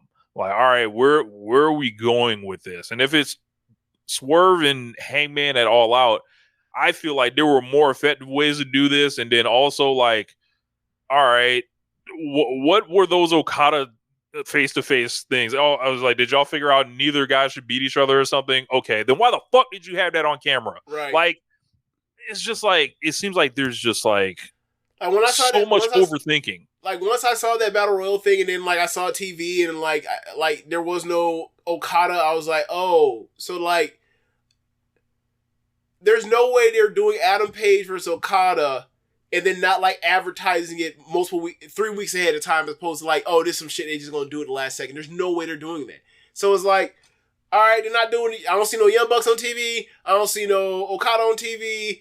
All right, so I'm assuming like once you name this Battle Royal thing, like, oh my God, they're gonna put Page in this fucking thing, aren't they? This is dumb. And I said it to you as like seconds after they announced the thing. I was like, oh my God, they're gonna put him in this Battle Royal, aren't they? Yeah. That seems where they headed. I don't know why they would do that. Yeah, there isn't much of a build. Yeah, there isn't. There was, blood and guts and then a stare down. It was pretty light. No, there is absolutely something they could have used, but they needed more TV. They needed to actually like hit it this week. Hey, I knock on that door after I lose that match to Danielson and said I'll do the thing because I didn't want to be involved. I just want to swerve. I lost my chance to get to swerve, so I'm going to do this to scratch your back so you scratch mine. Okada interrupt them. They were face to face and like each other. Then Hangman gives Okada the buckshot lariat in the cell. Or not the cell, but inside the cage during Blood and Guts. That should have continued since then if that's where they were actually headed. But the Young Bucks and Okada were on fucking TV last week. So when are they going to get to it? When would they get to it? The time has passed? Put them in a Battle Royal? Great. Fuck. If you were a Hangman Page fan, I would say if he's your special guy, I understand being pissed. He's not my special guy. I think it's fucking dumb what they're doing.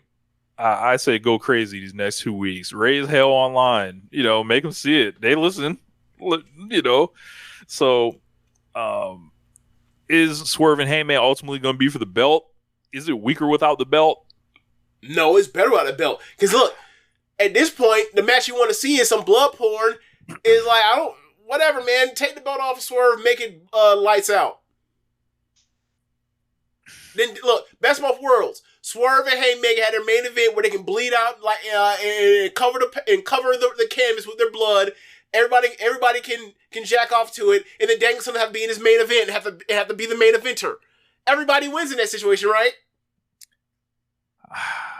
I don't think people win with that, honestly. I know that, Rich. I get my buddy. You know what I'm saying? Like, the way this is headed is so weird, man. Look, it seems like it's going to ultimately be more dissatisfying for everyone. Like, it's like they're going to miss the timing on this shit. And then they miss the timing. Okada's not on this fucking... Or sorry, Omega's not on this fucking show. The time has been thrown off. It's But, Yeah, it seems like there's a lot in the air, as organized as it seems, and they have like 5 like big matches going into it. Some of them have very long-term builds, but I think the main event one is uninspiring, and it's ultimately going to be save it in the ring. And I think people could have cared a lot more about this than I think they do. The people, Swerve has presented himself too well in this build as a character, as strong as a character, to then have to say you have to save it in the ring. How about you and Danielson figure it the fuck out, Tony Khan, right? Like, how about y'all say, hey, I need you to say this on air, okay? Or what are you going to say on air? Repeat it to me before you go on air and say it, before we record it. Hey, guys recording, when he goes and does the interview thing, I want you to report back to me on what he says. And if it's not good, we're not going to air it on our fucking TV and then have Sarah have to message James and Rich and be like, what the fuck is Tony Khan putting on his television? And then we have to talk about this because it's fucking stupid. That report that you gave me sounds ridiculous. So, that one was from the podcast. The one that I talked about with the neck surgery, that was on TV.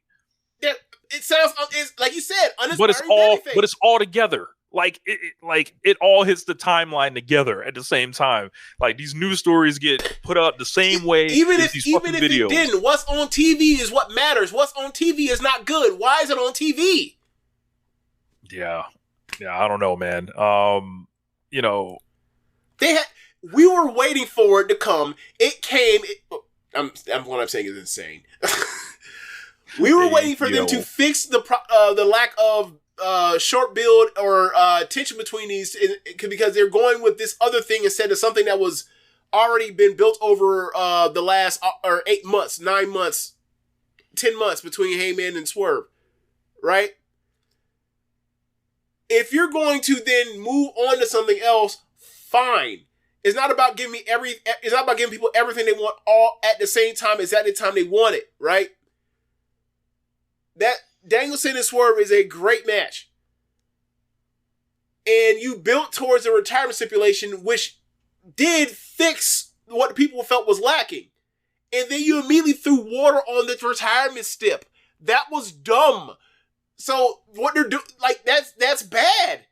I don't know how to say other than that was bad. Why did you do that? I thought we all realized it and recognize it as bad. I thought we had common people working here. I thought we had lines of communication to make sure shit like this doesn't happen. This is bad. Period. Bad. Yeah.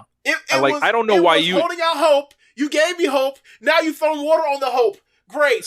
It's like I don't know why you would say you need neck surgery by the end of the year, because like, all right, like then like what kind of run are you potentially about to go on? Like, how does this inspire people? A final countdown, Rich. What's up? A final countdown, Rich. Yeah, like he wants to live the gimmick, I guess. I don't know, man. I don't know. They made the wrong decision. They made the wrong decision. They didn't make the wrong decision. They chosen the wrong direction for their decision. Yeah, like they should have never aired this. We were fine until they aired this. That's how this goes. We used to do this at WrestleMania all the time. Like, this week good, this week bad. Oh, they fucked it. They fucked it. We've seen this before from a different company, so we know. Like, when you fuck it narratively, it's like it's hard to get out. It's like you just gotta come back from it now. It's like you gotta come back from it. So Swerve's gotta be great again. Like on top of this. No. There's nothing Swerve can do to fix this. It's on Danielson to fix this. Swerve is not doing everything he's supposed to do. It's on Danielson to fix this. Danielson fucked it up. Yeah. How's Swerve gonna fix up Danielson's fuck up? That don't work like that. Danielson has to fix it. He fucked it up. Like he's an all-time legend. Be the all-time legend, man. Like give a fuck. Like, and it feels weird to talk about this guy like this, because like, he can fucking, like, we know he can do it, but I don't think he's above questioning either how some people are acting. And that's like, huh? What? Do you see this comment in our chat? Let's see. The exact opposite happened. What's he talking about? Yeah, I guess that's a joke, but I don't know how to respond to that. I don't know what the joke is. Saying that something happened that happened in reverse. Yeah, but it's strange. As great as Danielson was going into Kofi Mania, he's almost been as bad going into this.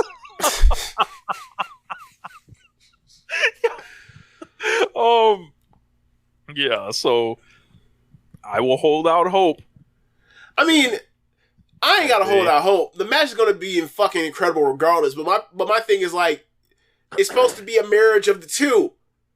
It's not supposed to be what about this TV I gotta watch for weeks? The biggest. Go ahead, Rich. It's like, what about this TV I gotta watch leading up to it? Right. That's my point. It's like, it's supposed to be a marriage. You're supposed to say stuff to enhance like what you're gonna do in the ring. This ain't enhancing. This is detracting. This is making your job in the ring harder.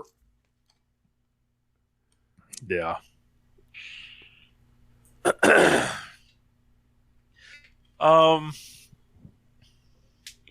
Trying to see what other they did, like a brawl kind of backstage with Hangman and Jarrett. This was after the Danielson and Jarrett brawl match that they had. It was kind of like concession stands or stand style, wild main event.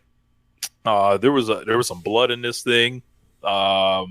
I think it was Jarrett got split open like around like the ear or something like that, and it bled down. I thought this was kind of fun, but it was hilarious. Yeah, I don't know about how good it was, but it was funny. Like, it's funny. Like, Jeff Jarrett is turned himself into a centerpiece kind of this company going into the biggest show of the year, where he's getting main events with Bryan Danielson, Hangman Page. Well, he didn't get a Hangman Page main event, but he dropped a promo that got everybody thinking he should win the entire thing. And then from there, it's like they had to keep him factored in somehow. So he's, losing to various people. But I think with Jarrett, it's like, don't let it go one step too far to where it's like, fuck, someone's stuck with Jarrett now. Like, where it seems like the Hangman thing is headed, right? I don't think it's going to ultimately land there. But, no one wants to see Hangman Page end up at a spot that's beneath him. But, guys, this happens to guys, unfortunately, at times. What do you think about this match?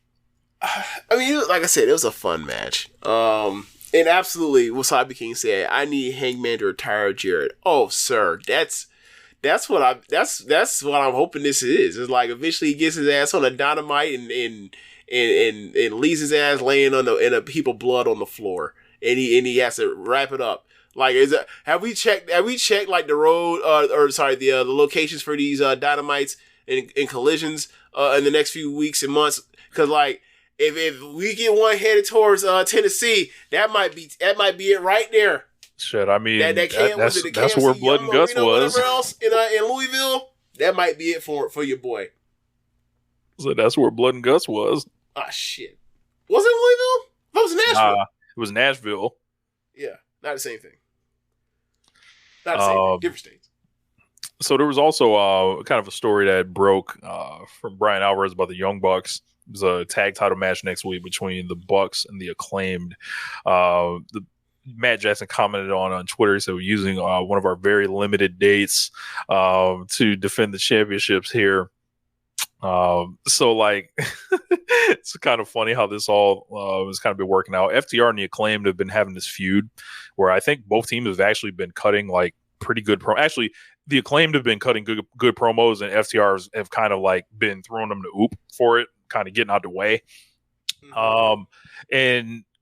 But the Bucks are the actual champions, and their whole thing is like, we want to fight them first. We want to fight them. Who do you think you are? Blah, blah, blah. We beat you before, so get in line, whatever.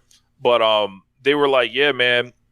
Or Alvarez was saying, yeah, basically, Tony Khan had got to a situation with the Bucks where they re-signed him, and I imagine Mr. Barry Bloom last year took a look at the landscape, took a look at the all the moving parts, and settled upon the sweetest deal possible for his clients, using external factors and internal factors, meaning they'll take their ass to WWE if you try them, or if they stay, you're gonna make it worth your while based on everything that has gone on. And we saw the reports, highest paid tag team of all time, blah blah blah. More what Alvarez was saying was like they have a certain amount of dates, which are limited dates, which is why you haven't seen them very much. And Tony Khan does not want to pay extra for those dates because it would, be like he has to pay out the ass essentially for those extra dates. So either they used a lot of them to begin the year, or they are saving them for the end of the year, whatever the fuck's happening. I'm just glad the Young Bucks got paid. Shout out to Barry Bloom. And like, if this is the case, like this match comes out of nowhere after all of this stuff. Like they weren't even on the show last week or allude to it at all. So we know that they've had the tag match, the championship match in their back pocket, the Acclaimed, and it's happening here, not at Wembley. Is there a slight chance that they swap these belts? I don't even know. And what do you make of that entire kind of story, like of the limited dates and all this crap? It's called All Elite Wrestling.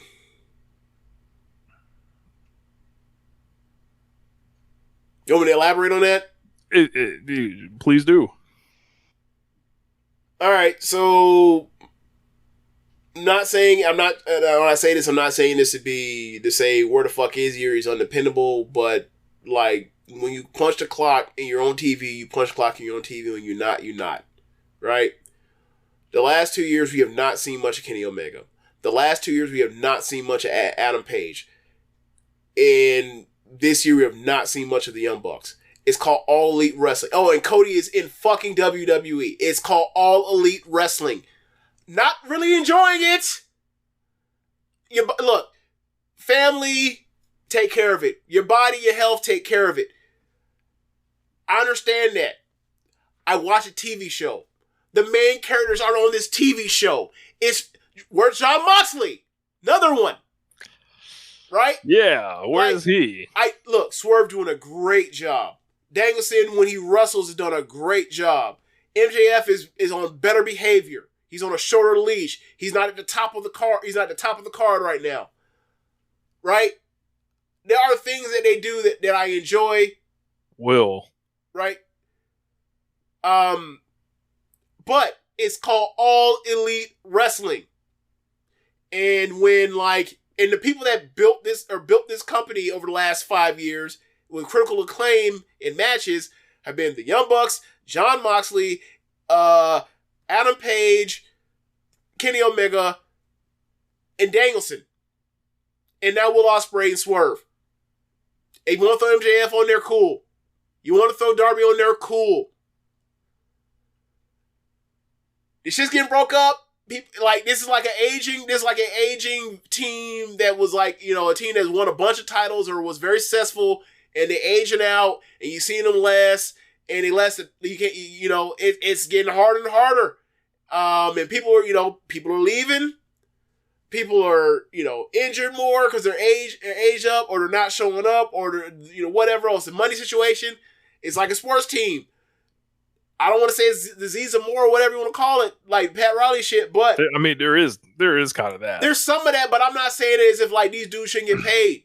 That's what I'm saying. I'm right? I didn't want to say. I think the Bucks should get every I think they should get every cent and maybe even more than right. For the grind. So I was trying to pull the punch on even saying it, even bringing it up because I don't care how much they get paid or whatever else because whatever, right? Like that. But my point is, I'm a fan of what they established on TV over the last 5 years, and a lot of it is gone. And they've done well in some areas replacing it. They've done piss poor replacing other parts of it. Like the tag division is in the shits. It's in the shits compared to where it's been historically.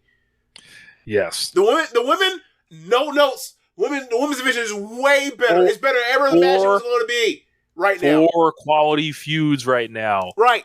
If you guys didn't see the Bull Rope match, this is a men's problem right now. Look, that Bull Rope match Thunder Rosa and Deonna Purrazzo. Check it out. I thought they had a really good match. They was bleeding, it was beating the shit out of each other. She was on. Gotta see Collision. Didn't have time to. I heard that Swerve and Ishii had a match, and I was like, how dare Tony Khan not advertise this? Let me know I need to watch this. But yeah, man, like it's just a part of my mini frustration I have with AEW. While I think their TV of late has been mostly good. I've enjoyed it when I watched it. Big picture. Who are the main characters of this TV show I'm watching? Where are they? What's going on? And they can't help the Kenny Omega stuff, right? It is what it is. It stinks. Yeah. Paige has stuff with his family, been in and out. He takes care of his business, whatever. It's not my business. It's not my business. Young Bucks, dates, whatever. But it is frustrating that I'm watching a soap opera and the main characters of the soap opera are not here. It is. It's what it is. Yeah. Well, Lucha Bros apparently headed to WWE. Fuck. Look, guess you should pay him, Tony. CTC, as Rasheed Wallace used to say. Yeah, like I'll say this. Someone says problem is Mox and the Elite won't be there forever, and they haven't done much of a lick to prepare that outcome. I'm going to disagree with that. That's not true. There's an entire class of guys. In the company, or who are the two? Like the three top guys in the company this year are Danielson, Swerve, and Ospreay. They've done great this year. Look, they got Orange Cassidy. They've got Darby Allin. They've got MJF. Like they have plenty of guys. Seemingly to literally elevate Takeshita. Jay White's injured right now. Yeah, Jay White, Takeshita, all that. So it's like, all right, there was always too much talent for the hours and the spots and stuff like that. But so like when Big Coat broke his leg going for the gusto. So when you see the reports, the Ricky Stars, the Daniel Garcia, Lucha Bros, I think the Lucha Bros are like a bigger loss than either of them. But even the Lucha Bros, I was gonna say, even the Lucha Bros, they have established a ceiling for them. Right. Like they're never getting pushed as singles world champions, never happening. They're a marquee act. And they've never decided to produce masks for them. This potential merchandising monster they have never done. If it was me, I would take my ass to WWE too. If I was the Lucha Brothers, be like, well, I can just lay it down, and then they'll merchandise us. It seems pretty simple to me. And then seeing like the booking of the tag team division, oh no, like it's time. It's been 5 years. And then Garcia. I think Garcia is would be a bigger loss than Starks, obviously, because he's someone that is he's a better wrestler. Yeah, he's a better wrestler. He's got, I think, more of a connection with the audience. Has been pretty over compared to him. I think so. How do I say this? They spent a lot of time investing time into both of those guys when they're unknown quantities, and people began to care about them in different ways for different reasons. However, I think in NXT, Ricky Starks will do well because he's charismatic and he can talk and he can wrestle at a level that is acceptable for NXT or the main roster. But Dan Garcia is not that kind of charismatic figure that WWE will like, and then you throw in the limitations because of his height and size.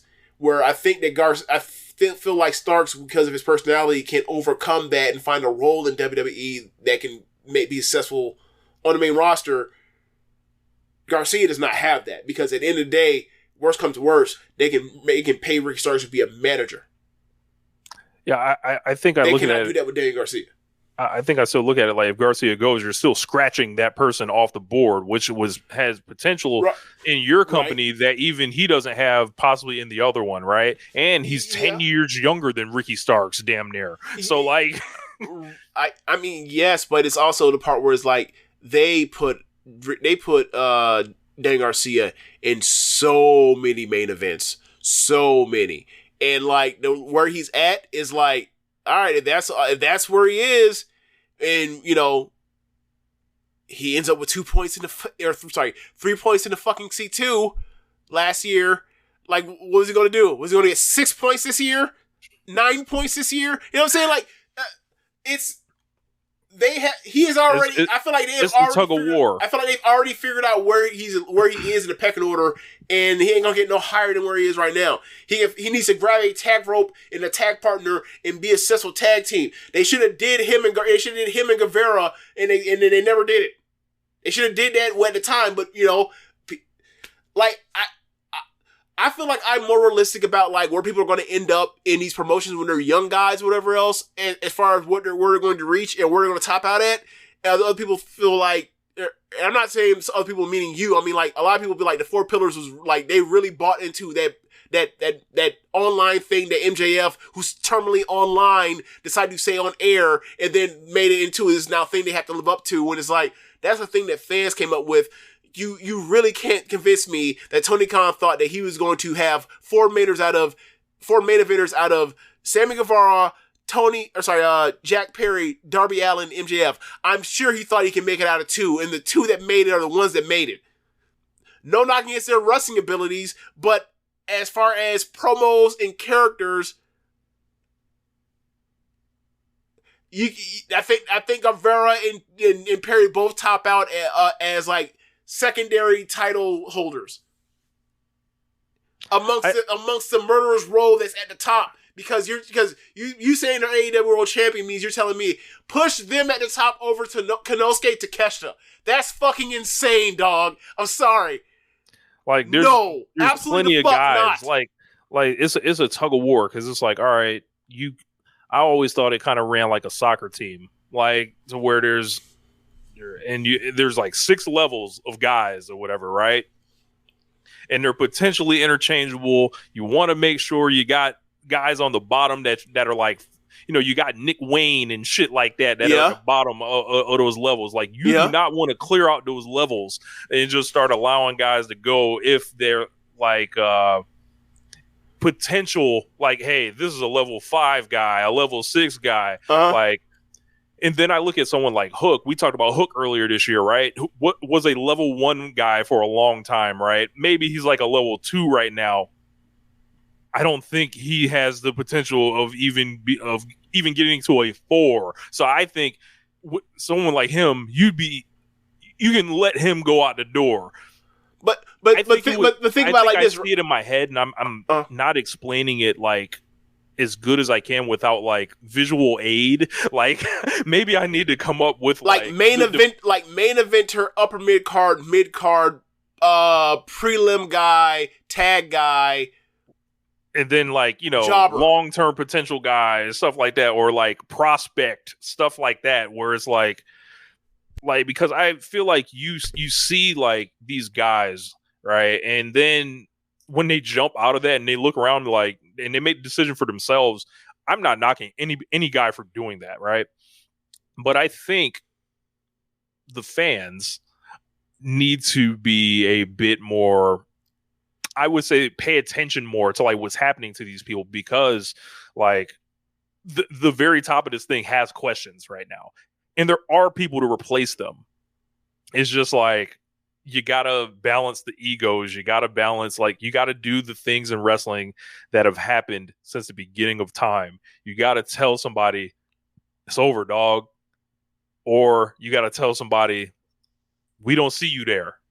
You gotta tell somebody it's time to go, right? Or you're gonna be like, we riding with you, we pushing you hard.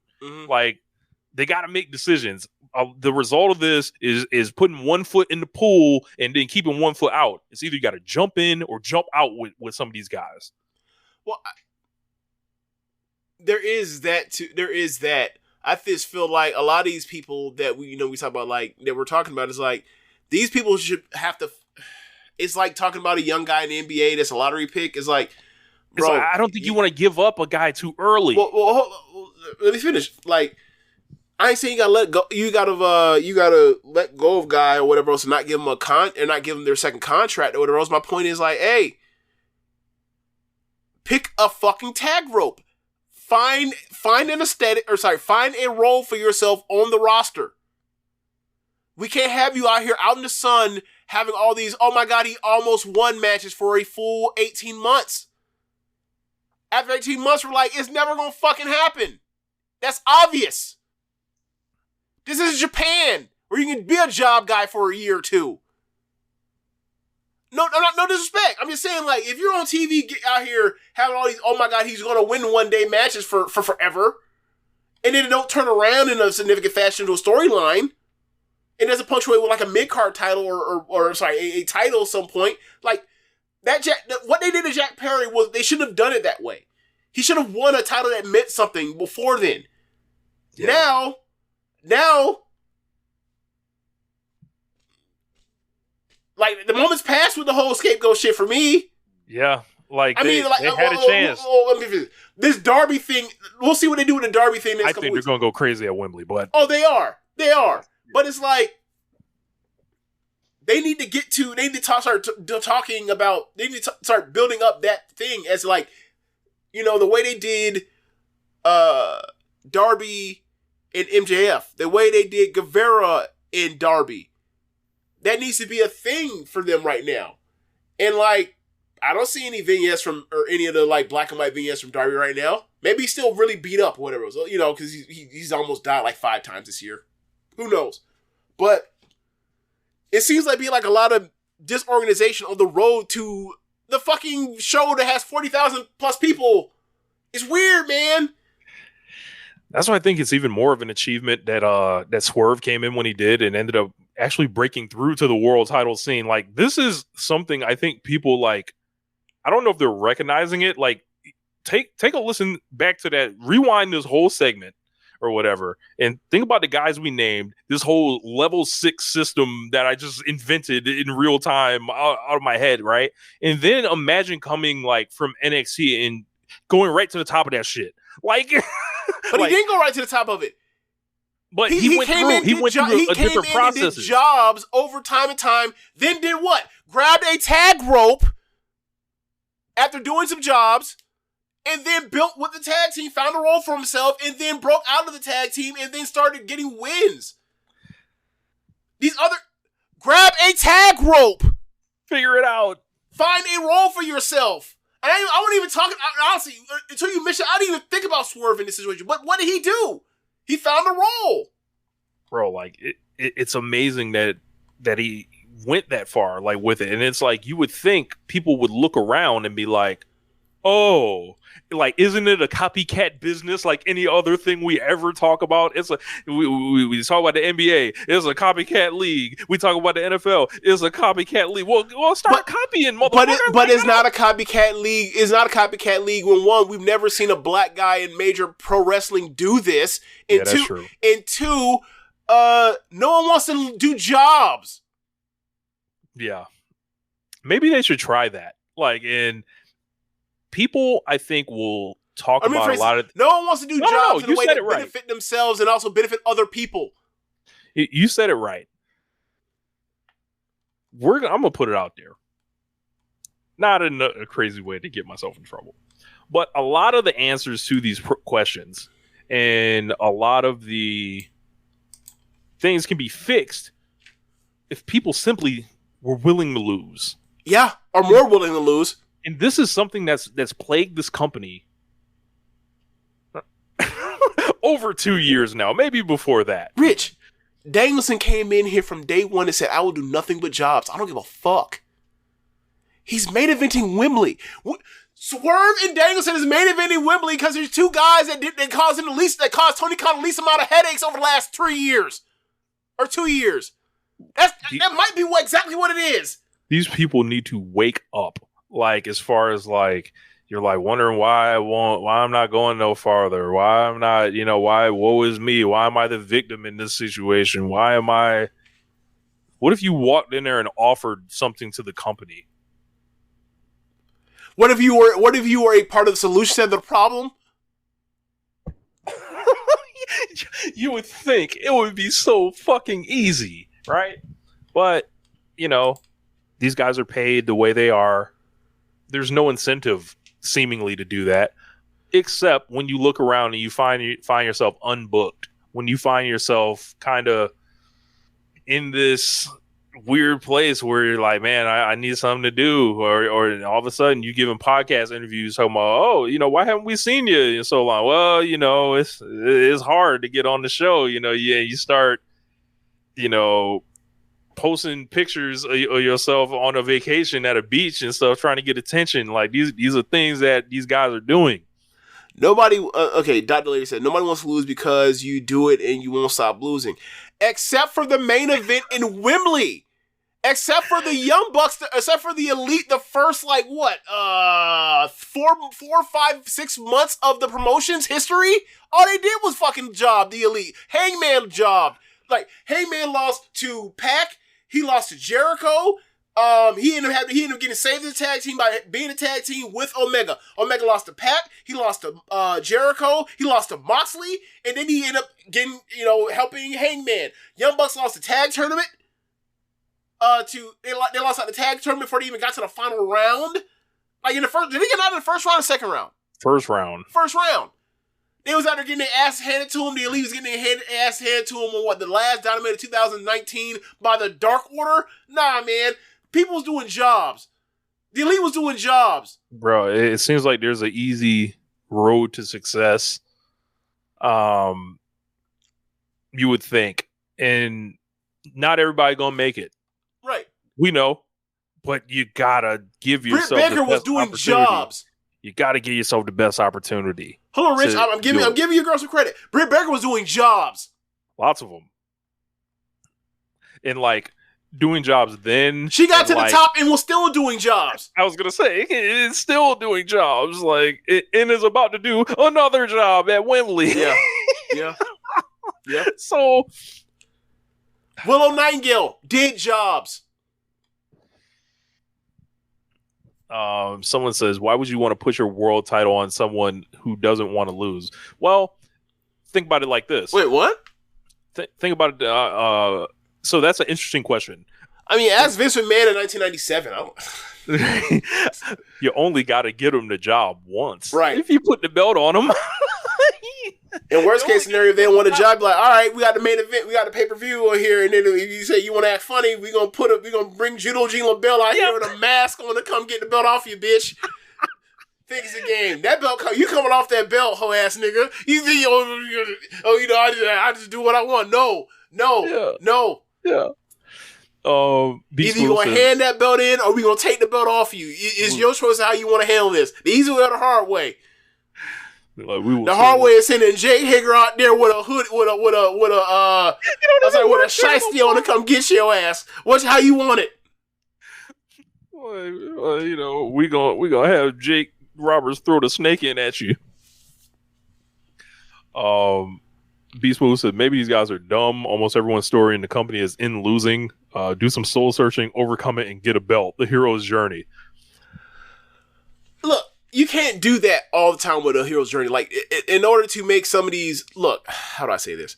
You have to, I feel like there should be slotting, right? Before we had the wins and losses actually mattered, and it wasn't just I lose and I can get a fucking title shot because of any old weird thing that when we had the rankings back when it was. Speaking of that, Mercedes versus Hikaru Shida this Wednesday for the TBS Championship after Shida lost a couple weeks ago. Never mind that. Right. Go ahead, James. Right. Back when we had the rankings and you had to show their work to show people building momentum and whatnot.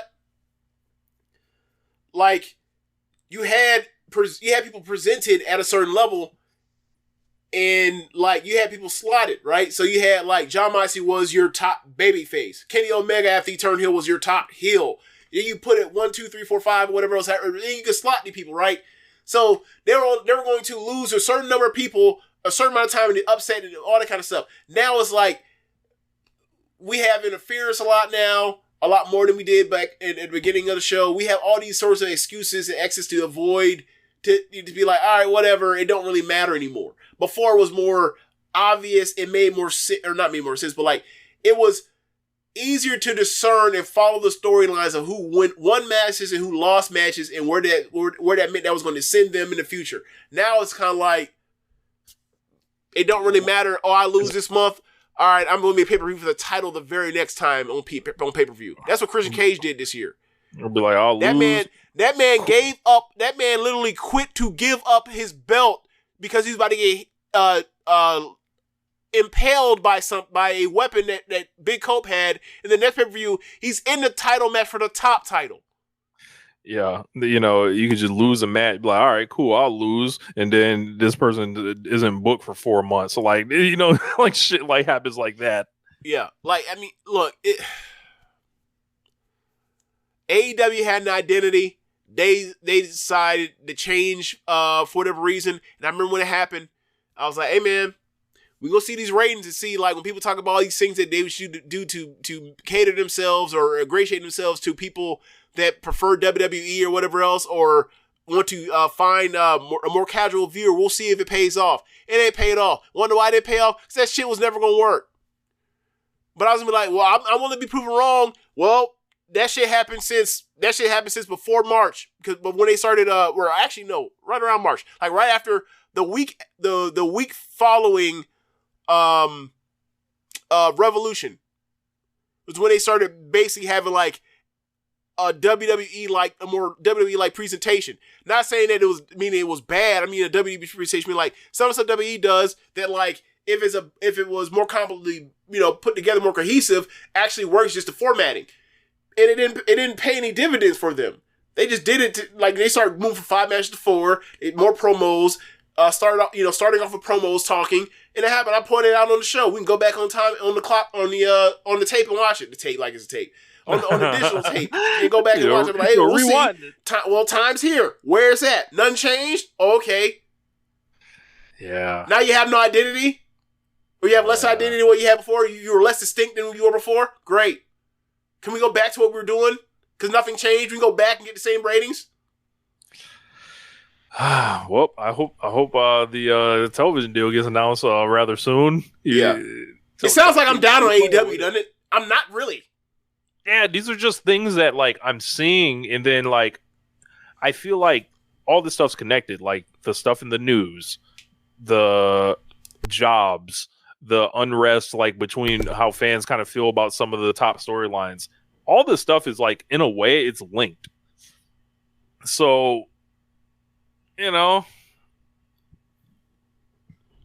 like this shit will creep up on you if you never talk about it. This stuff will creep up on you, and the next thing you'll be like, "What the hell happened?" You'll be like, "What the hell happened?" Right. Yeah. Right. I mean, you know, we did extra. I lost my mind for 40 minutes on that Stardom segment. 2 weeks ago, right? Yeah. Yeah. It's like I started pointing out months before. They was like, "Hey man, where are the baby faces like getting their wins? Like where are the joys in dealing with all this stuff? Even though we're and all the shuffling that's going on." It's like, all right.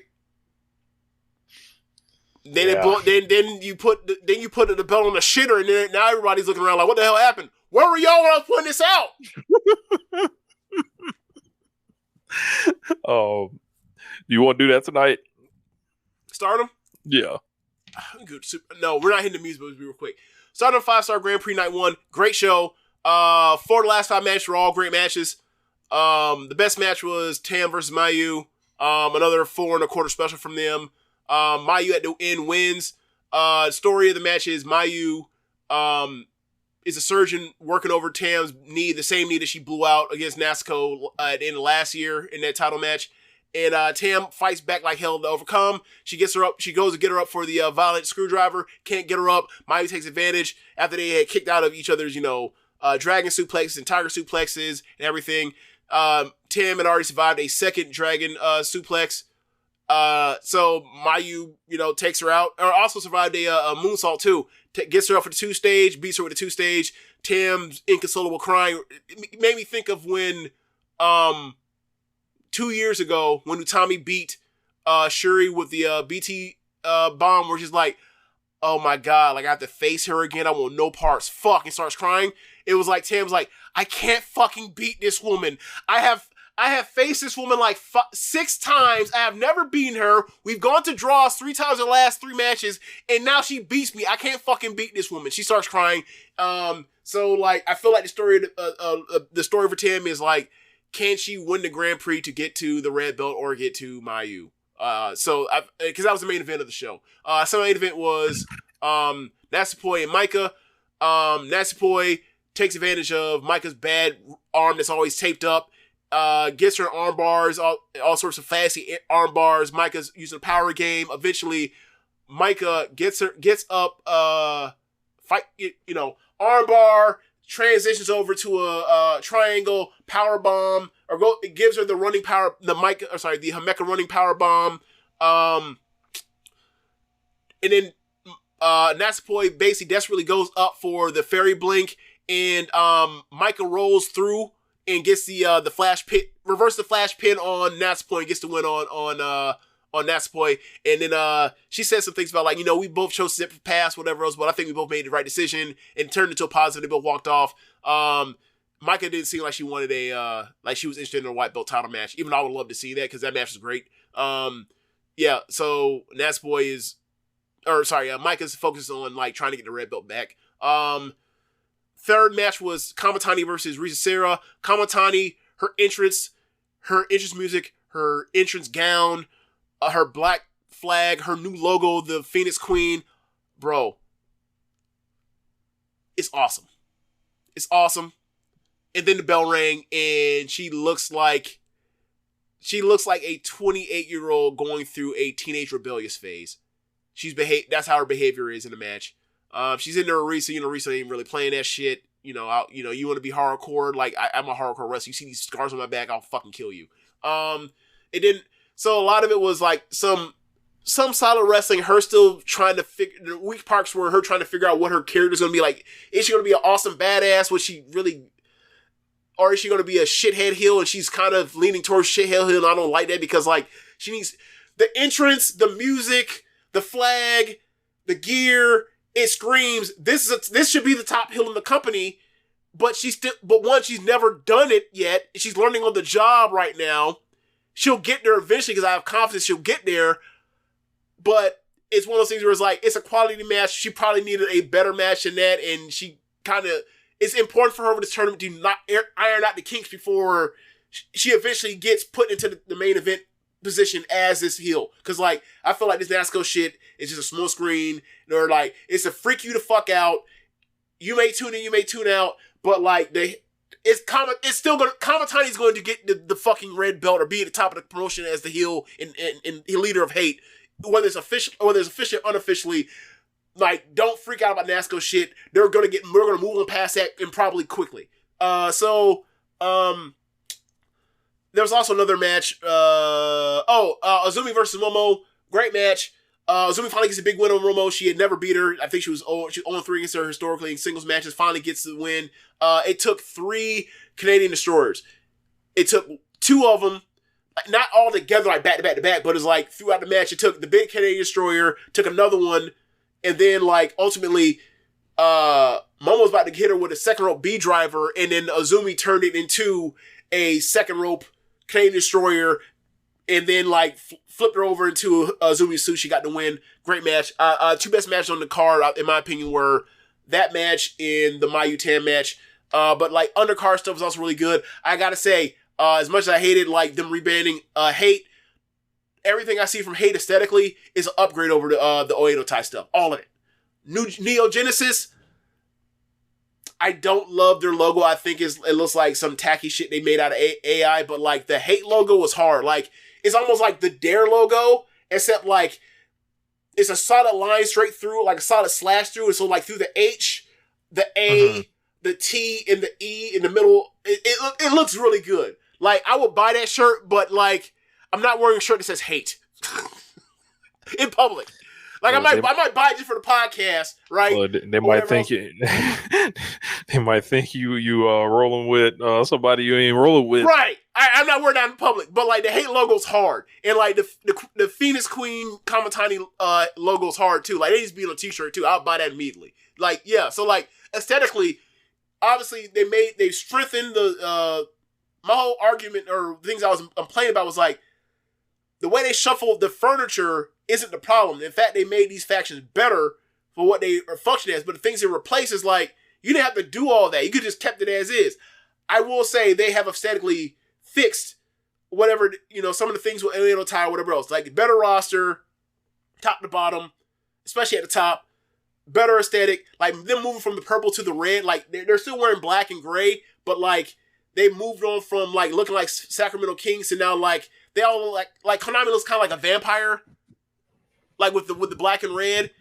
One thing I will say, Konami, so she has the NWO spray can. She's spraying people, right? And it's like, yeah. It reminds you of like, it makes you think of like the Kagetsu Mist in a way, right? But it's like, when you spray paint people and you using black spray paint, you might want to change that to red instead of spray painting people in the face with black. Because it looks like blackface. Or it could be Mr. Scrooge's blackface. So maybe just... done that before in this company. Oh. That wasn't spray paint. Yeah. That was Walker saying, I'm going to be the inverse of what's her name? A Ram Kite Show, and then it looks like blackface. Yeah. But yeah, like I do like the aesthetic changes for them. I don't like the aesthetic changes for Neo Genesis or it function moving them. I don't like their logo. It just looks tacky. Like they're in rainbow colors, that's fine. I don't care, but like it looks tacky. Sure. Oh yeah, Shuri and Stardom Kids match. I forgot. Shuri and Stardom Kid was fucking great too, as well. Like quality match. Shuri's gear is great. Like it's in line with some of her best stuff from the past. So except it's purple. It's awesome. Shuri and Stardom Kid, great match. Great night. Like. Easy show. Oh, Anna Jay. Shout out to Anna Jay. She went out there and let Ano throw her on her neck a couple times. I heard she had a good match with Starlight Kid, too. She had a good match. It was one of those matches where it's like, hey, I've wrestled a bunch of Americans before. I don't think they're really that good. I'm going to come out here and let you do like 5 things, and you're not going to fuck up my match. And I'm going to idiot-proof this match, and then I'm going to throw you on your neck, okay? Okay? Throw her on her neck, and then Anna Jay ended up reversing out of Ano's, that bridge thing she does, and end up getting the pin. So, Anna Jay, she got the win. Good match, probably gotta be the best single match I've ever seen her have. But like, it wasn't like she was great. She was pretty good. But you see the movement in the ring, and it's like, oh, Ano's, she's carrying this. But it doesn't matter. She's in there to be in there with other people that are better than her, so she improves. That's how you get better. You wrestle people better than you to get better. So. If she's gonna have this match consistently, I will have no complaints. This was a good match. So yeah. Big Anna J. Say again? Big Anna J. Yeah. So this was this is my favorite Stardom pay-per-view I've seen this year. Yeah. That's what the Grand Prix does. The Grand Prix always brings a new. Look, you can always dig yourself out the hole with good ass wrestling, Rich. Always. Tony Khan, you can always dig yourself out the hole with good ass wrestling. Last thing before we wrap it up, Randy Orton has re-signed with WWE. Oh yeah. How do you think the negotiation went? Randy Orton walked in wrestling gear, and he has the shirt on. So you just see his legs or whatever. He was like, "Hey, Paul, I got the thing you sent. It's cool, but like read it again. Just read it again." And then Hunter was like, "Yeah, I know. Here, what do you want?" Like, yeah. What do you want? How do you feel, man? You want less? Remember, he was already his last deal. The deal he just had was already on reduced like dates anyway. Yeah.